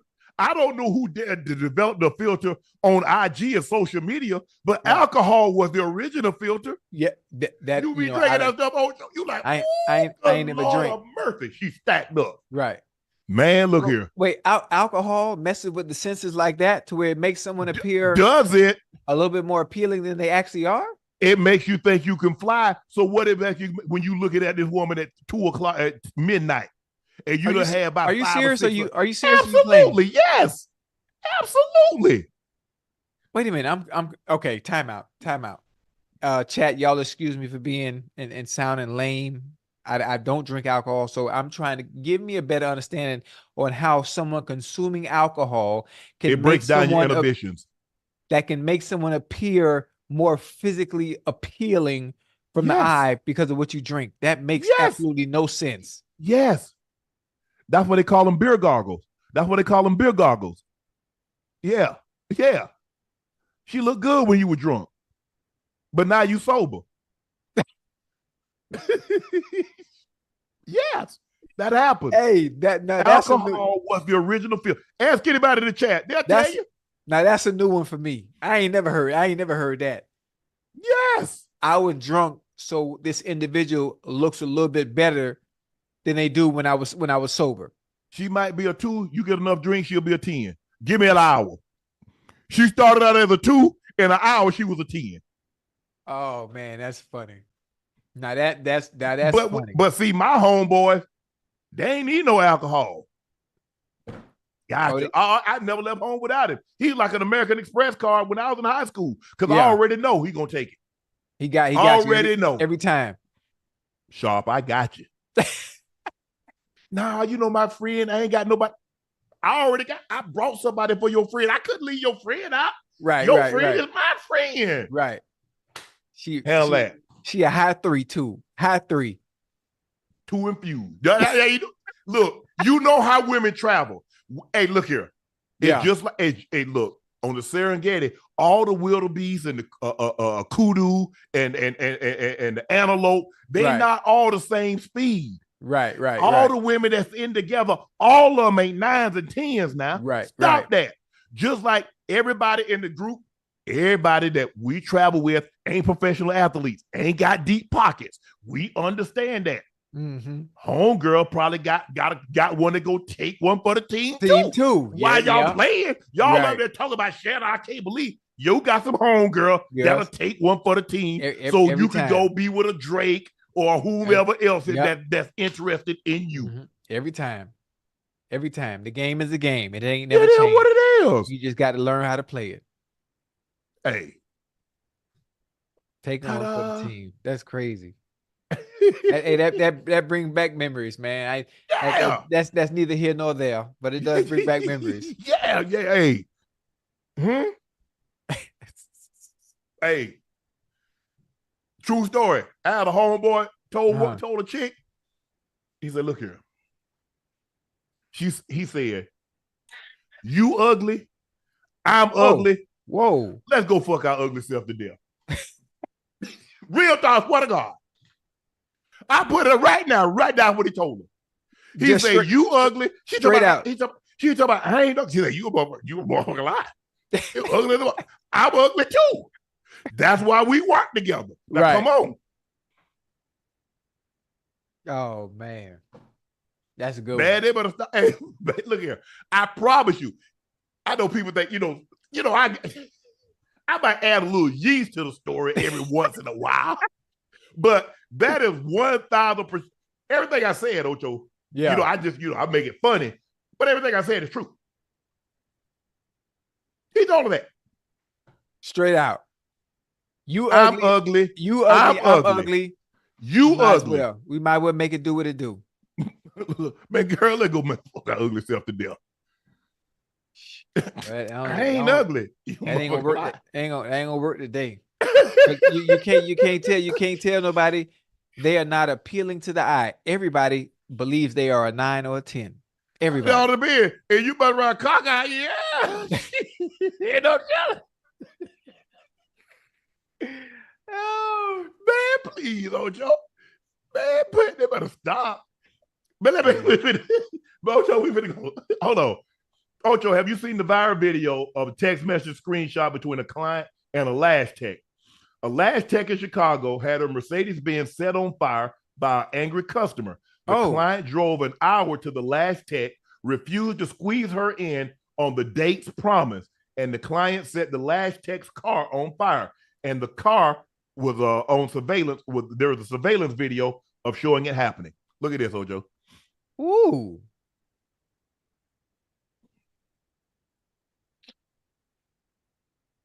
Hey, boy, listen. It's one thing about women. There are two things they don't play with. They don't play about their upkeep. Women do not play about their upkeep. Now listen, I'm sure maybe the chat knows, for those that do know me throughout the years, I do lashes. So I understand what this woman is going through. I understand what she's going through. I don't condone that. You don't touch nobody else's belongings, because now you got to pay for that. Yeah. You don't do nothing like that. But when it comes to lashes, I understand the importance of it, because a set of lashes can change everything about your appearance. Yeah. Everything. Yeah. Everything. And people in the chat, ladies, if y'all need some lashes, you can go check my work on my YouTube tutorial. I can do whatever you want. I can do if you're in a rush, I can do strips. If you want minks, I can do minks. I can do individuals, hybrid, mega volume, classic. Let me know what you need. Volume, I do it all. I'll need that. Oh, not you. I'm just plugging my business. I get it, Ocho, but I mean, I was out the game, so I didn't really know anything. I ain't know nothing about no BBLs, about no fake lashes. I ain't know nothing about no fake nothing, because I was in a relationship, so I ain't know nothing about that. Wait, if you use in a relationship, that's a part of her upkeep. No, she didn't have no BBL. Her lashes were naturally long. Okay. Yeah. We all ain't able. Yeah. And so I was like, till I came to California. Now I knew about, getting your eyebrows and stuff like that, because I let my daughter coax me into going to get my eyebrows threaded. Yeah. Me and my son, she told me, "Come on, Daddy, it don't hurt." I was like, "Key," asked my son, I said, "Key, you gonna do it?" He like, "Yeah, I do it if you do it." I said, "Okay." But see, he got thick brows. He got brows like a mom. Yeah, he got them thick. Yeah. Mm-hmm. And man, we both up in that chair crying. Man, that threaded. Yeah. Yeah, man. I said, "Oh Lord," after my tears coming down my man.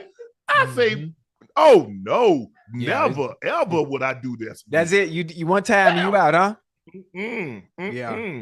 Man, I remember. I don't know what the hell I was thinking. Let her talk me and kid to that bull jive. Oh no. Yeah, I never forget. I took classes when I was in college. When I was at Santa Monica Junior College, I took cosmetology classes, and obviously I was taking it because I needed the credit just to be able to play to get on the field. But then I started. Listen, the funny thing about it, Unc, I started to take the classes serious, and I got a better understanding about.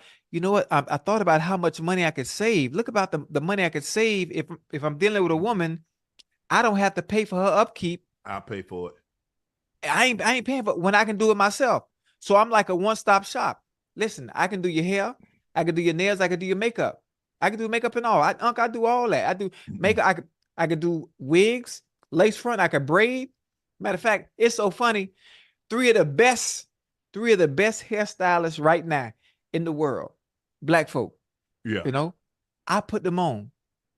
I don't ask for no credit. I just let them act like they do everything. They color wigs, they lay wigs. Listen, and I hope one day they give me my credit. Arrogant Tay, I know you're gonna see this. Anytime you want to give my credit. Lonzo, Jonathan, tell them who put you on. Like I started them boys in that business of, boom, nigga, laying it down to the T. Well, I was one of the best in college when it came to doing wigs and coloring wigs and doing lace fronts and installing. Like I did that. That was me. But I had to go play football. That like doing hair wasn't in my ministry unless it had to do with my woman. You feel me? But anyway, that's neither here nor there. I just wanted to share that little piece. My sister used to tweeze her eyebrows. Wait, that hurt.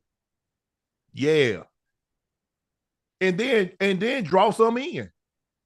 I said, if you want to just leave them. What the hell?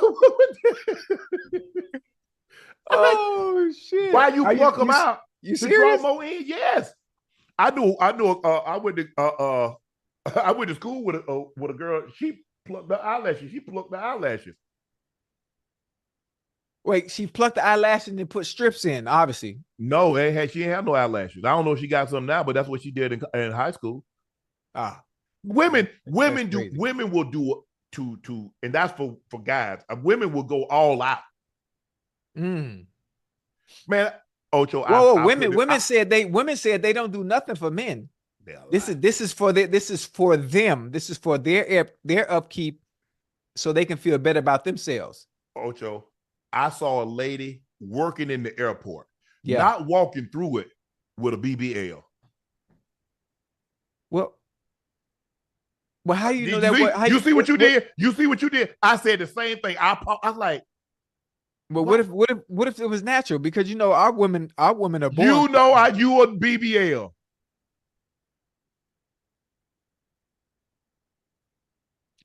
You can't have a turkey drumstick on a toothpick and talk about it's real.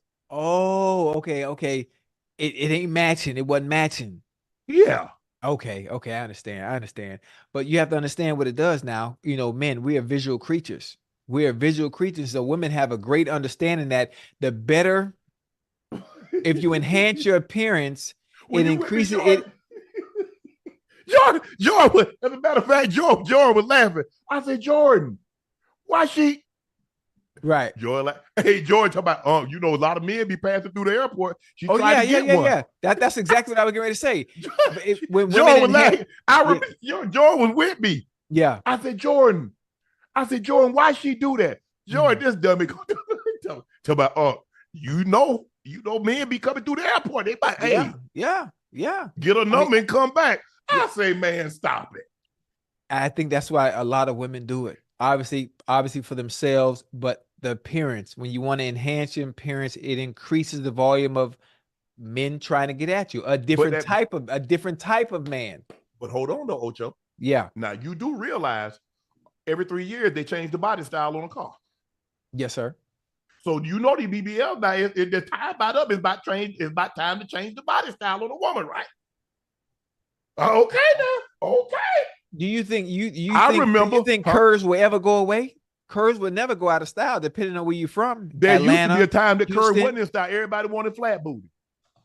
Except the sisters, they couldn't do nothing about it. Oh, okay. I was going to say.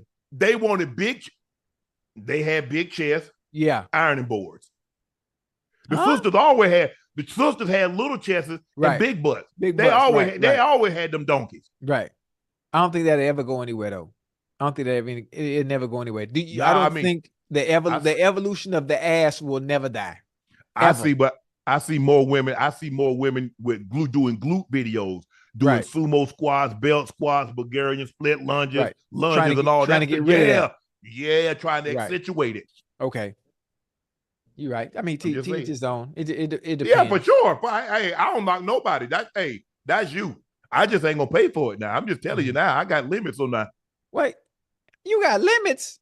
How you got limits, man? Uncle, you pay all the bills. You buy Chanel bags. You buy Ocho. Birkins, what did I tell you? You don't want to get no BBL. What I told you my grandfather say? Be careful fattening frogs for another snake to eat. Ooh. Now you putting all them BBLs and you putting them fillers in and you putting them boobs in, and another snake gonna come right along, and that frog that you fatten up, another snake gonna eat it. That's a good one right there. Now give me the stuff back that you gave her, because you not gonna let her have it out on a date with another dude. Now just imagine them old nice tender plump lips.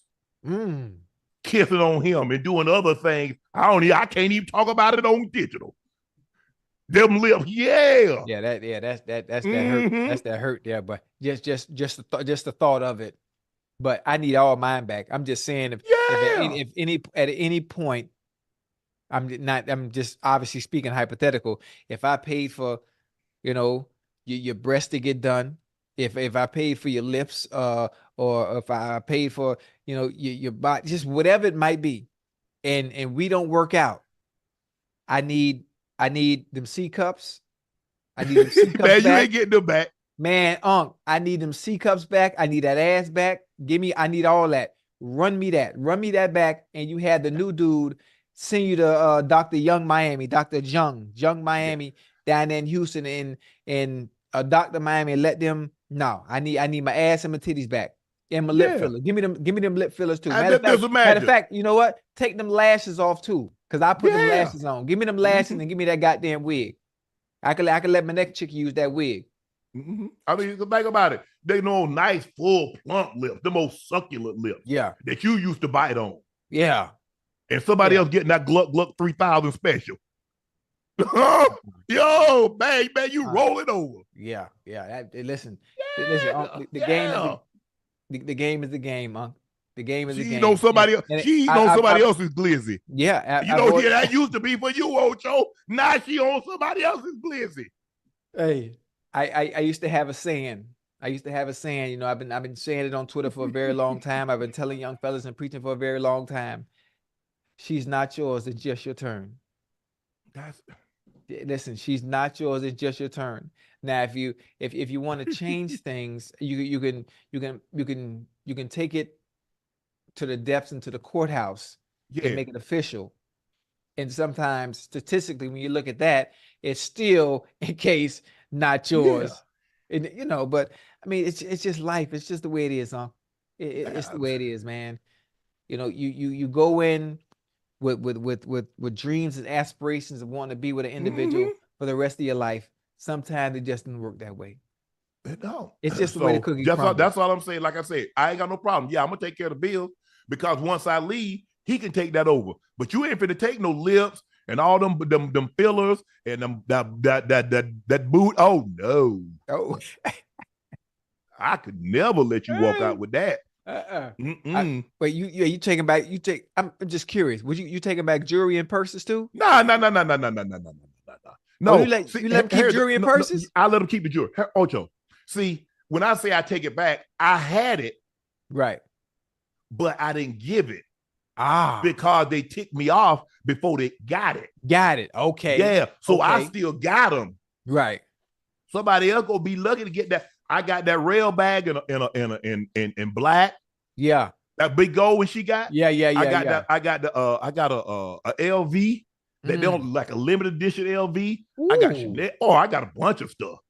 Hey, so you like Drake? You got a bunch of stuff just waiting on the right one to come along to be able to bless him. Yep. That's dope. That's live. That's live. Or my sister gonna be walking around. Or my sister gonna be walking around with a $20,000 bag. Oh, but she got a bunch of them. Yeah. Yeah. For sure. Man, that's live. That's live. I'm just thinking about it, man. Just like, oh hell nah. Honey. You finna leave me? Let me get that ass and them titties back. I'm just in general. Yeah. Like if you get somebody, how you going? I've invested my money to help you with your appearance. And then now we don't work out. Now you going to the next man and he get to play with what I paid for. Well, I'm gonna show. I gotta bring him down tomorrow. Tomorrow we're gonna do a segment. I'm gonna show you the stuff that I got. For real? Yeah. Yeah. I got a couple of bags. I got a couple of bags upstairs. Yeah. Yeah, for sure. That's live. As a matter of fact, one of them might have Christmas wrappers on.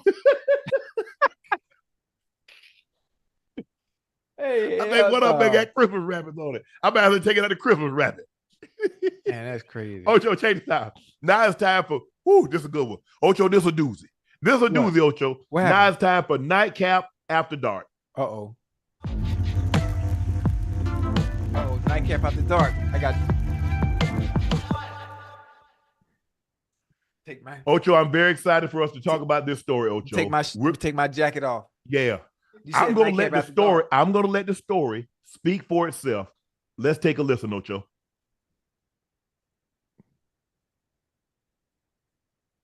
Ask uncut we have ever received. I'm at an absolute loss. My fiance and I have been together for 6 years. We have an amazing relationship, and shortly after we got engaged, we decided to make our secret fantasy a reality.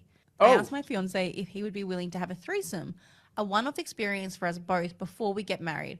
We both agreed to doing this, and I ended up asking a friend of mine if she would be willing. We all agreed, and after a lot of great communication, we worked out what we were okay with and how it would all go down. Fast forward to the night, we all had quite a bit to drink. To be honest, the whole night felt like an exciting blur. Last week, she called and dropped an absolute bombshell on us. She called me when I was at work and told me that she was pregnant. Oh! I don't even have words. Pregante. And that my fiance is the father. I called my fiance straight away. He said, oh my God, I actually think the condom did break, but I was too drunk to remember or to even think about talking about it. She's decided to keep the baby. Holy shit. I know. She says, I feel really blindsided. I have no idea what to do. How do I even process this? My fiance and I do want kids together one day, but the idea of him having a baby with another woman makes me feel sick. How do we explain this to friends and family? How do we know if this can even work? I feel so overwhelmed. I don't know. Oh, hell nah. Hell nah. Boy, hey. Man, listen. I like the energy. I like the enthusiasm, the spice up the relationship, to do things a little different.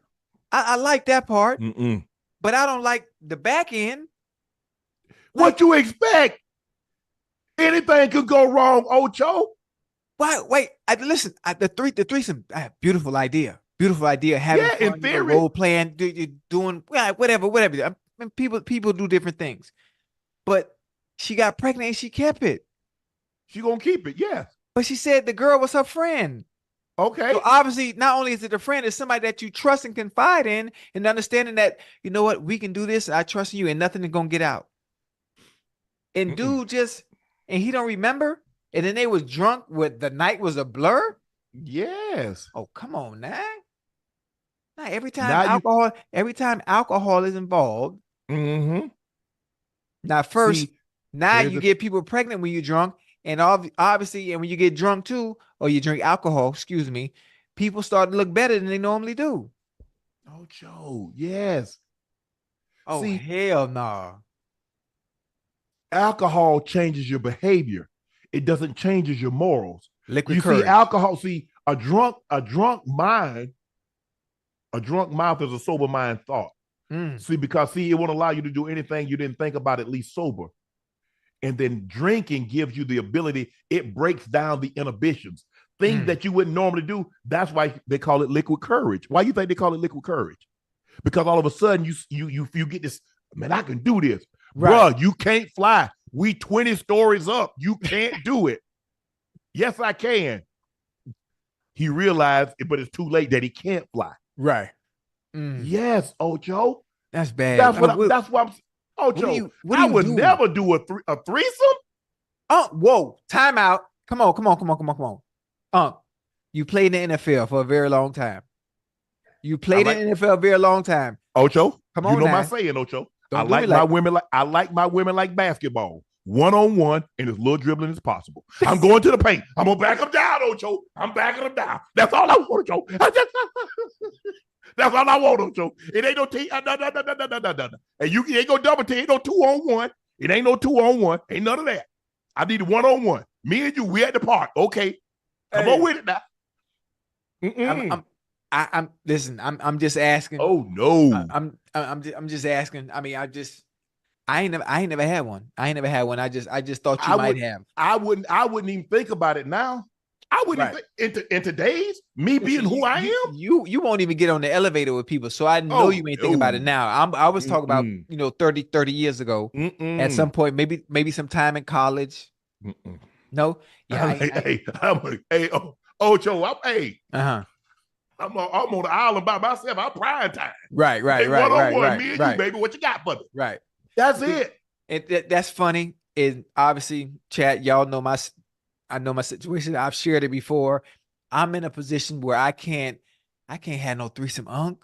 And I already got one right here in the household making fun of me now. Can you imagine? So if I ask for a threesome, not only am I embarrassing her, I'm going to embarrass the person that gonna know, ooh, this what you got to sleep with every night?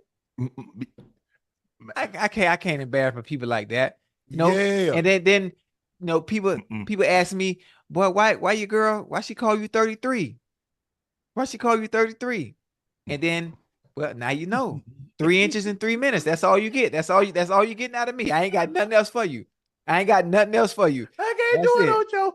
I can't do it, Ocho. I can't. God, Ocho, you know it's gonna go wrong. Yeah. Well, not all the time. I think I've heard successful threesome stories. I mean, I'm sure there are successful ones. And normally couples that have been married, have been together for a very long time, they like to spice their relationship up and bring somebody into the bedroom. It's something I've heard the stories before. I've read it in books. I think just I ain't gonna do no swinging. I ain't gonna do no swinging. Wait, you ain't never been to the swing club? You don't got to participate. I've been to the park.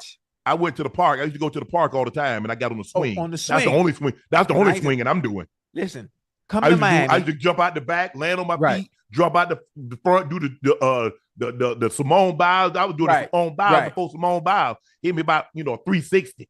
Right. Oh, I think you know what? I think you should come to Miami. I don't want to go there.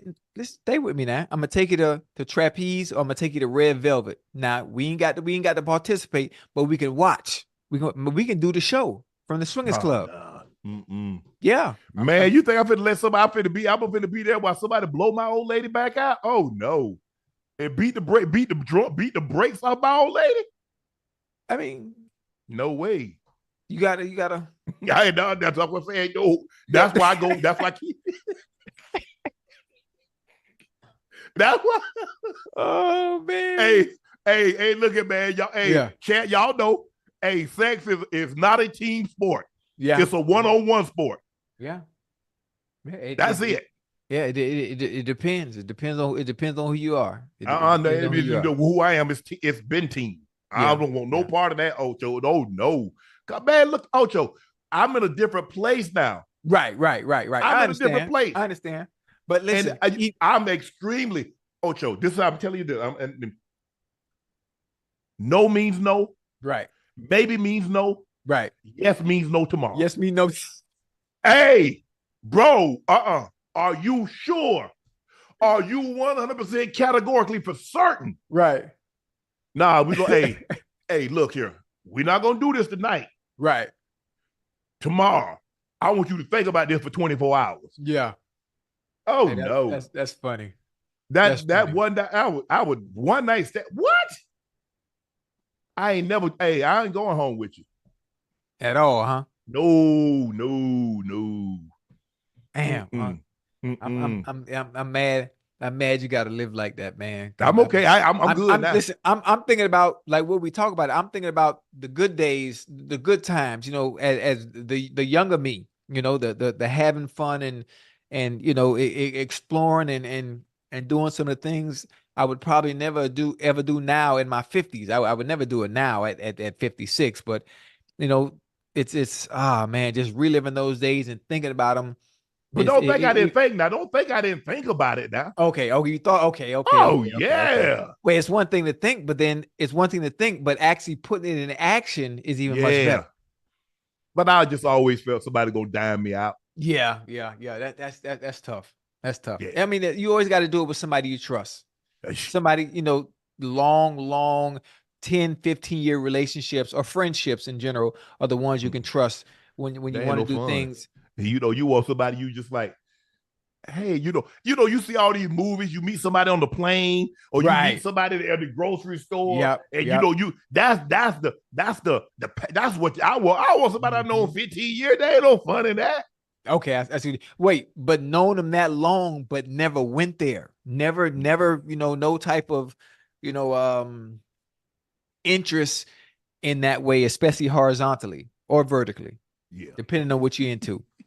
All right, Ocho, it's time for your favorite segment right now. What we got? Spell-O-Cinco. Hold on, it's cold as hell in here. Go ahead, put your jacket back on. Nah, I don't need it. I just want to show y'all my hat. I'm ready.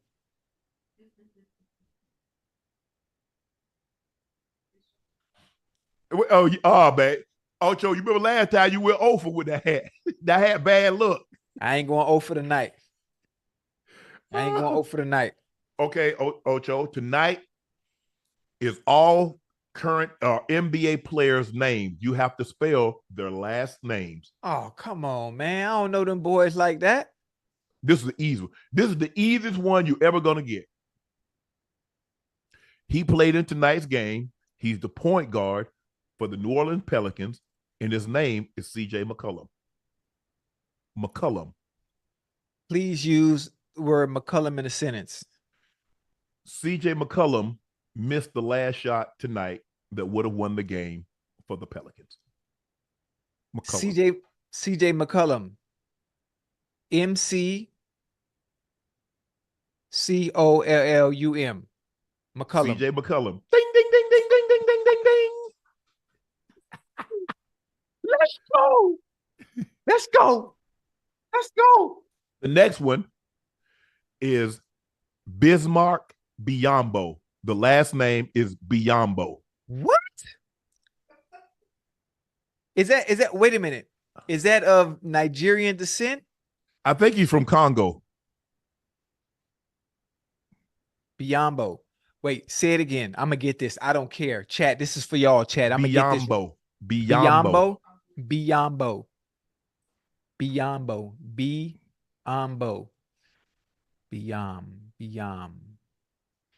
Okay, here we go. Biyambo.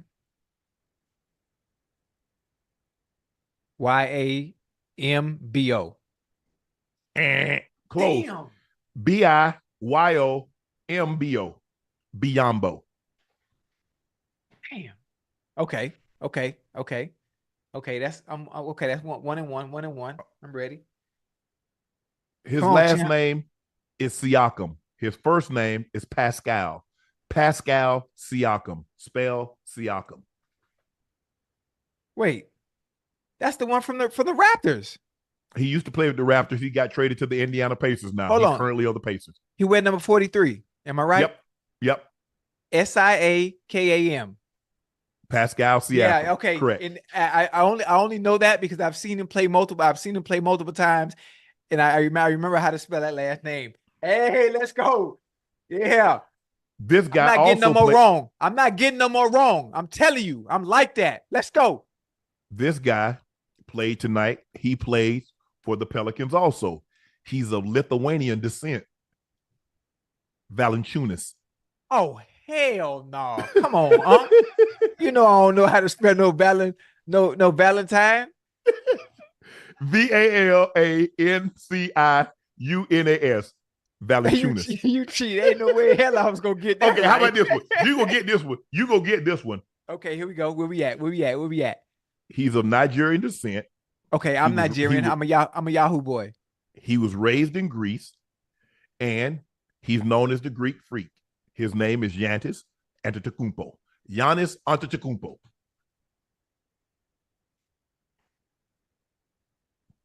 What?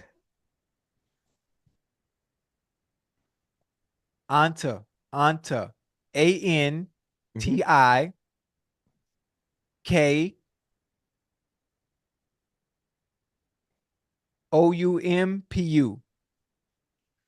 ANTETOKOUNMPO.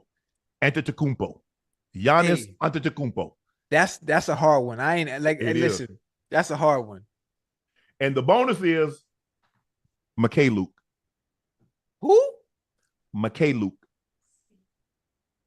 Wait, use it in a sentence. Fee. Huh? Oh yes, Fee. Luke. Luke is an accurate 3-point shooter. Luke. For some reason, I think it's MCK. Okay. Luke. LUKE. MYKHAILIUK. Svi Luke. How in the hell was I gonna get that? What the hell? Man. So let me guess. You wanted me to give you Curry, James, and Durant, huh? Yeah. You give me these international players with names, and you got two, man. That was good. You got two. Yeah, okay. I got two. You got two. I got two. That was me. You got Siakam. I didn't think you go get Siakam. No, because I've seen him play over and over and over, and the last name it rung a bell on how to spell.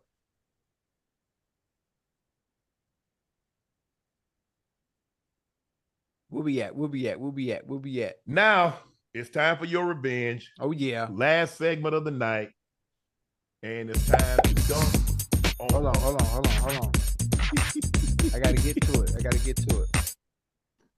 All right, here we go. Let me open these up a little bit. Hey. We got I ain't gonna get none of them tonight, Ocho. Oh no. You ain't getting these. Trust man. Hey, it's cold as hell here. Hold on. Shit. Hey, trust and believe you're not getting these. You might have a great football knowledge, but tonight, Dunk on Unc is about basketball. It's about basketball because we're in the playoffs. So let me put my hoodie back on. Hey, look at my gun. Them 30-inch pythons. I see them. I see them.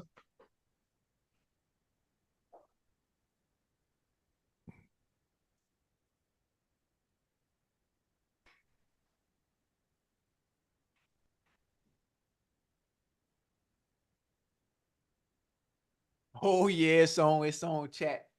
Chat, we got him on the ropes with the first question, chat. We got him on the ropes. Okay, first question. You ready? Yep. Michael Jordan has the highest playoff point per game average in NBA history at 33.4 per game. Mm-hmm. Which active player is second all time with the most active point per game average right now? Second all time. If I'm not mistaken, I think he's from Slovenia. I'm gonna say Luka Doncic. You know what? I'm gonna do? That was just a warm-up question. That's all. That's just listen. No. Is it right? I need you. You got it right. You got it right. But listen, it was just a warm-up question. Obviously, Luka Doncic. I'm like Steve Ballmer on the sideline when the Clippers do something good. Yeah. Listen, that was a lead-up question, so I could humble you on the second question. Obviously, you know Luka averages 32 a game. That was really easy. That's why I gave you that. I gave you that one on purpose. I appreciate that. But you ain't gonna get this one though. Okay. I'm gonna show you. This is how you humble them, chat. Watch this. Which head coach has the most regular season victories without winning an NBA title? Yeah, which head coach has the most regular season victories without winning an NBA title? Yeah. Uh-huh. I'm gonna go. It's one or two. I'm gonna say Whoa. I'm gonna say Don Nelson.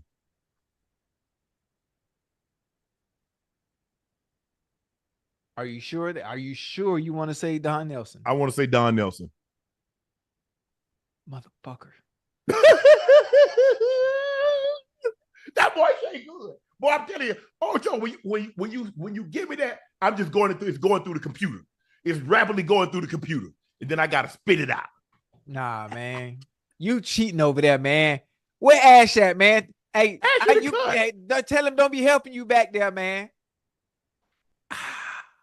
Listen, Don Nelson was the correct answer. He has 1,335 regular season wins, most all time without a championship, followed by the Jazz coach Jerry Sloan. Yeah. Okay, number three. Yep. Number three. Here we go. Chat, we got him on this one, chat. There is only one Finals MVP winner that is eligible for the Hall of Fame that has not been voted in. Who is that player? There's only one Finals MVP winner that is eligible for the Hall of Fame that has not been voted in. Who is that player? Wow. He's eligible. Yeah. Where that database at? Huh? Hold on. Give me a second now, because I got to run through this thing right quick. All right. Mm-hmm. He's currently eligible, or he will be eligible. He's currently eligible. Currently eligible. Okay, started at 69.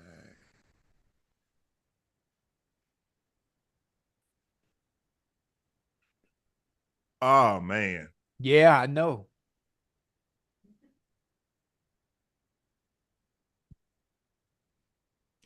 Cornbread Maxwell. I don't know.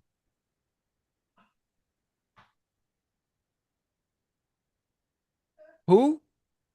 Cedric Cornbread Maxwell.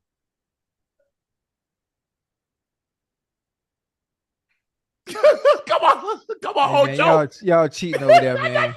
Nah, hell no, man. Nah, that computer. Somebody, that computer, Ocho. nah, somebody over there, man. Hey, you gotta hold your hands up, man. You typing on something, man. You gotta hold your hands up. Hey, chat, ain't no way in hell. He was the Finals MVP in 1981 when the Celtics beat the Rockets. Larry Bird scored 8 points in both games, 5 and 6. Cedric Cornbread Maxwell. I think he's out of University of Charlotte.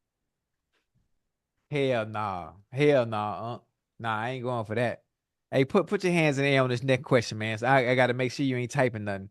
Now you got the first three right, man. Something ain't right.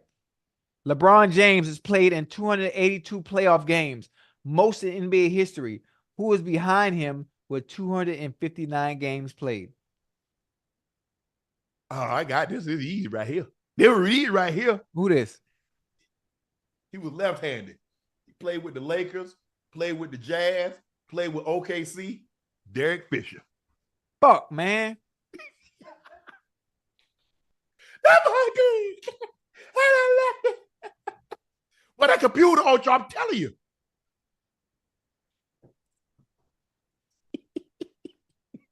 Chat, he cheating. Chat, y'all got to do something, man. Something ain't right, man. I put that on my credit. If y'all can see something, look in his glasses. Just look in his glasses and let me know if you see something. Question number 5. Mm-hmm. Michael Jordan only faced one player that outscored him in a playoff series. It was during the 1985 playoffs. Who was that player? 1985.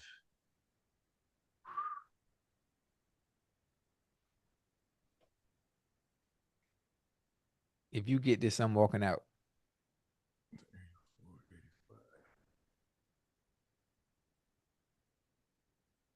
Oh my goodness. I'm assuming it was with the Bucks.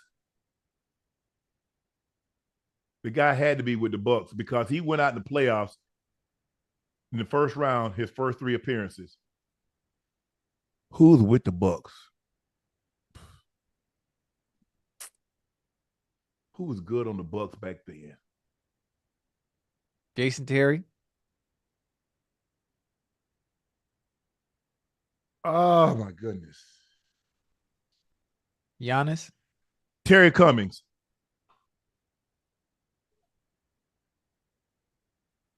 Don't do me like that, Hey, chat. Come on, man. Hey, chat. Something ain't right, man. Hey, chat. Hey, nah, hey, you cheating, man. Nah, you the hell no. Nah, you cheating. That ain't no computer. That's that's AI. That ain't no computer. That's AI. Nah, man. Y'all better stop playing with me. I told y'all, man. Wait, let me look at the chat, man. The chat got to see something. Ain't Chat. nothing to see. Ain't nothing to see.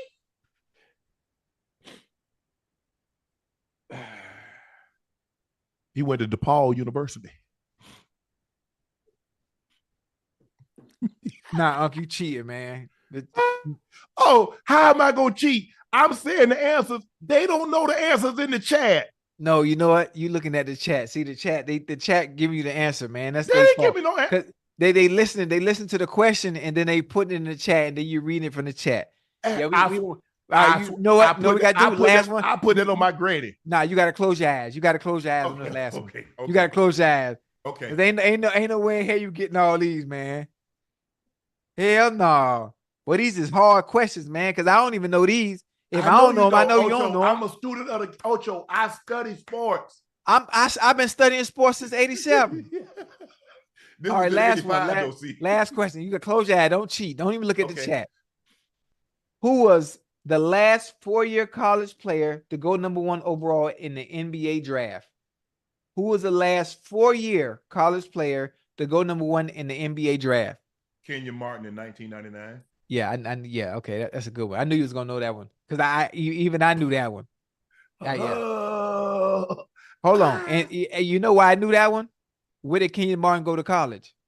University of Cincinnati. That's why I knew that one. Okay. Huh? All right, you you did. Hey, listen, you did your big one tonight, but I think the first 4 the chat help you. The chat help you because you got the chat Ocho, right in front of you. I went 5 for 5 the last 2 nights, Ocho. Because the chat is. I just caught on like when I asked the question, the chat be putting the answers in there, and then the chat didn't know. Chat. That y'all know y'all. Nah. It just dawned on me. So as I asked the question, the chat started putting the answers, and so the chat didn't know. Hold on. Let me finish. You'll wait. You'll relax. You'll ponder for a minute, and you'll process it because you already see it in the chat. But you'll wait a little bit. The chat didn't. Then you'll say the answer. The chat didn't know Cornbread Maxwell. They didn't know Cornbread. I knew Cornbread because they. I didn't give you his first name. I gave you his nickname, what they called him. Yeah, because somebody in the chat said the nickname too. Yeah. Oh, Joe, the boy good. Yeah, you cheated. You cheated. Nah, man. You cheated. Oh, Joe. I mean, you almost had me a couple of times, Ocho. Nah, you cheated. You cheated me. I mean, ooh, I was like, man. I was like, hold on. You cheated me. I'm convinced there's no way you're able to process sports like that. I am actually different genres. Eras. Yeah. Mm-hmm. I mean, like now I can do it. But just no. Ocho, I'm telling you, Ocho, I'm good with this stuff. Nah. Track and field, basketball, baseball, football, Ocho. Listen, I can only do that. I'm just gonna be honest. Tennis. I can only do that with soccer, boxing, and football. No, you asked me some soccer. I ain't got nothing. Yeah. I can only do that. I mean, go back 80s, 70s. I ain't got that. Yeah, that basketball. I gotta work on that. All right, Ocho. It's time for our last segment of the day, and it's called Q&A. Q&A.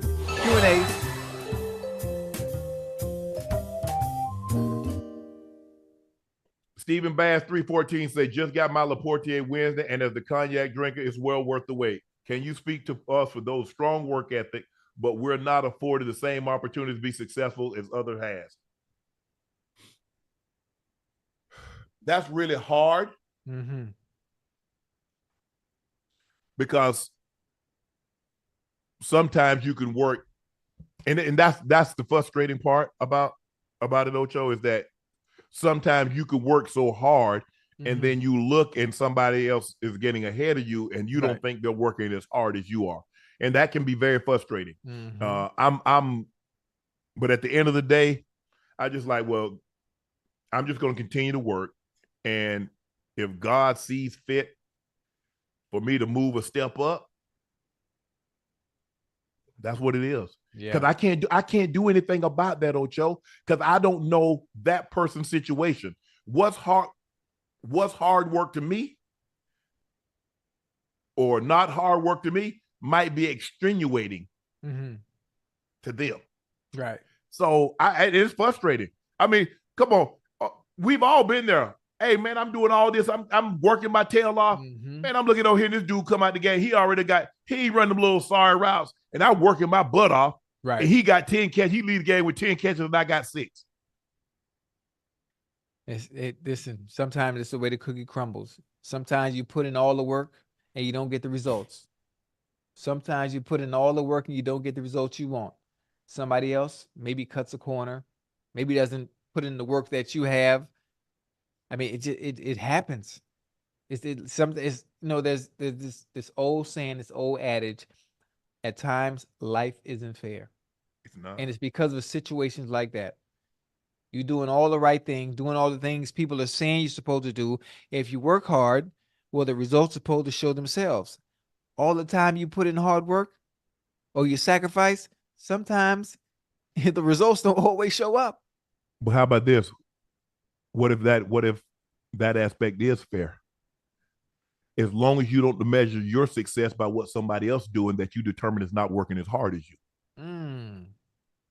You see, a lot of times what gets us frustrated is that we're measuring our worth by their success. Okay, I like that. You see what I'm saying, Ocho? Yeah, so, man, I'm doing all this, but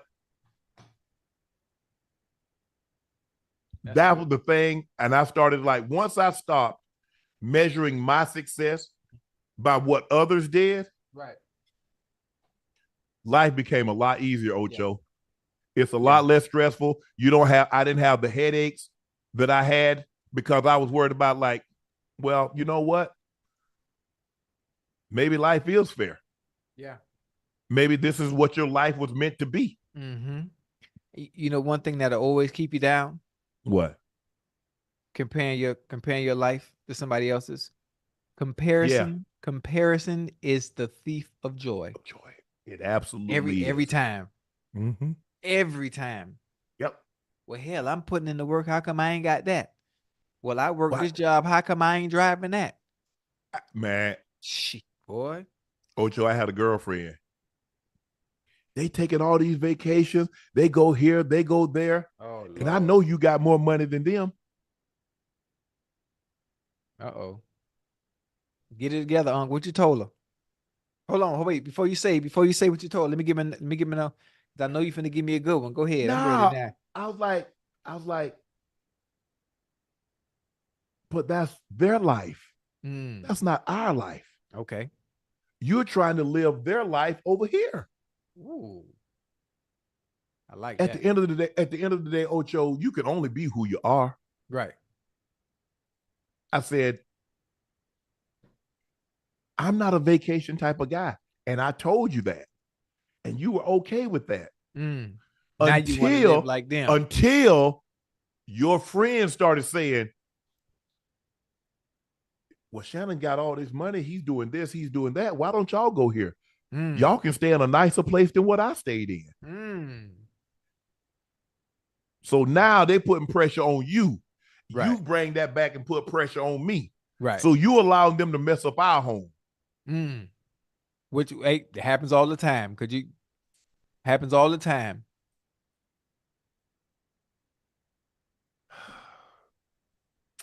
Robert Damn. Paul Jr. said, "Hey, Unc and Ocho, it's always a great time on the show. It's my birthday. Do you think I can get a shout out? Thanks a million. If either of you ever want to create a children's book, look me up. I'm an illustrator. Stay blessed." Robert Paul, thank you, bro. Appreciate all the support that you've given Nightcap, Unc and Ocho. Thank you for the support. Thank you for tuning in, catching us. And you know what? I might take you up on that offer, Robert. Might take you up on that offer. Happy birthday. Raheem Cunningham said, "Hey, Unc, my older brother Ricky about to get married to his fiancee Stacy in 2 weeks in Jamaica. Could you give them a special shout out? Ocho, if you don't mind, you can come to Jamaica, crash the wedding. We love Nightcap." Oh, yeah. Ricky, congratulations to you and your beautiful bride. Destination wedding. Oh, man, that's incredible. Congrats. Man, guys, I hope you have a long, happy, healthy marriage. Yeah. If you need somebody to perform, let me know. Perform what? At the wedding. What you gonna perform? What instrument you play? No, I'm gonna sing 2 occasions. You only think of them a day or night? You only think you. Oh Lord, have mercy. On 2 occasions. Lord have mercy. Day. Kemper Norwood Jr. said, "Unc and Ocho, do y'all like lemon cake or strawberry cake better?" Neither one. Yellow cake, chocolate icing. Yellow cake, chocolate icing. Betty Crocker, they sell it at Publix. Yellow cake, chocolate icing. Talk to me. I like the lemon cake that Ash occasionally brings me from Starbucks, but probably strawberry. Unc, come on, man. Strawberry. Yeah. Now I like red velvet, but only from the lady that's in Glenville. She only makes it. That's the only red velvet cake I like. It's got to be that. I ain't never had no red velvet cake ever. Yeah. All I've eaten is my Betty Crocker yellow cake, chocolate icing, and I eat cupcakes from Publix and birthday cakes from Publix because I don't know what kind of cake they be using at Publix, but golly. Woo. Dr. Frankie L. Bellamy says, "Out of all things you guys own, collect, which are your most meaning? Which has the most meaning?" My kids. You didn't collect them. And you don't own them. I did collect them. I collect kids like Pokemons. Let me think. What you got? What you got? Because I don't really collect anything. Oh, I don't collect. I don't collect. I used to collect paper money. So I had paper money, currency. Oh, currency. Okay. Yeah. Oh, from different places. No, U.S. So I have every denomination from a dollar bill all the way to 10,000. Okay. So I have a 1, 2, 5, 10, 20, 100, 500,000, 5,000, 10,000. I think they made 7 100,000, but I think they're either private collectors or all in the Smithsonian now. Right. I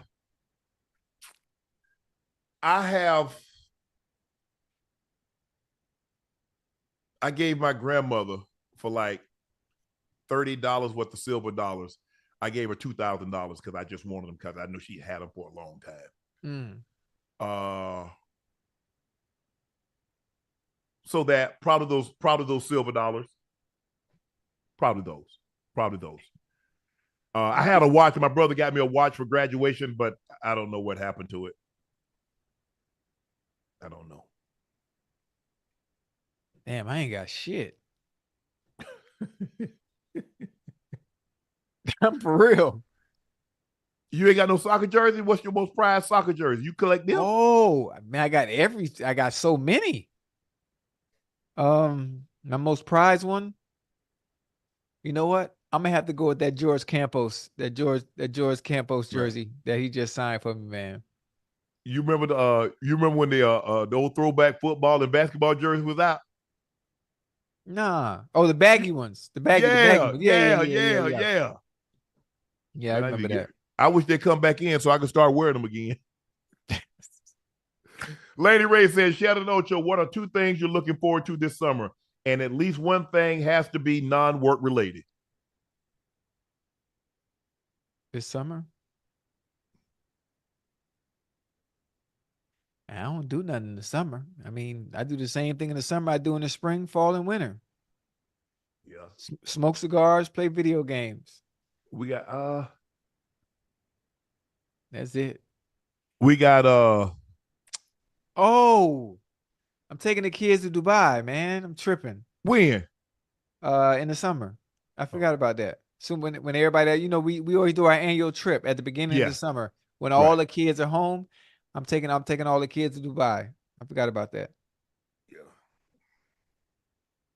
We got some big stuff planned. I can't tell them about it yet. Oh yeah. I'm ready. Let me know. Yeah. Let me know. Yeah. I cut my trip short. Yeah. I just hope it doesn't overlap what we got scheduled. Yeah, I'll make sure it won't. I'll make sure it won't. Okay. We only stand for a week. Yeah. Yeah, I got some plans coming up. I'm gonna let y'all in on the plans. Laney Ray, hold on to that. We got some plans. We got something brewing. It's been under wraps, but it's gonna be unwrapped. Guys, thank you for joining us tonight. Please make sure you hit that like button. Please make sure you hit that subscribe button. And please make sure you subscribe to the Nightcap podcast feed. You can listen to us through Club Shay Shay, but we would greatly appreciate it if you signed up, subscribed, and listened to us through the Nightcap podcast feed.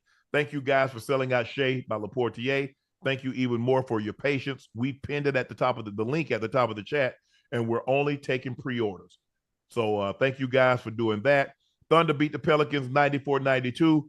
The Clippers minus Kawhi beat the Mavericks. Jayson Tatum recorded his first playoff triple-double as they beat the Miami Heat by 21, 14-94. The Bucks beat the Pacers 109-94. And that was it for us tonight. Thank you for joining us again.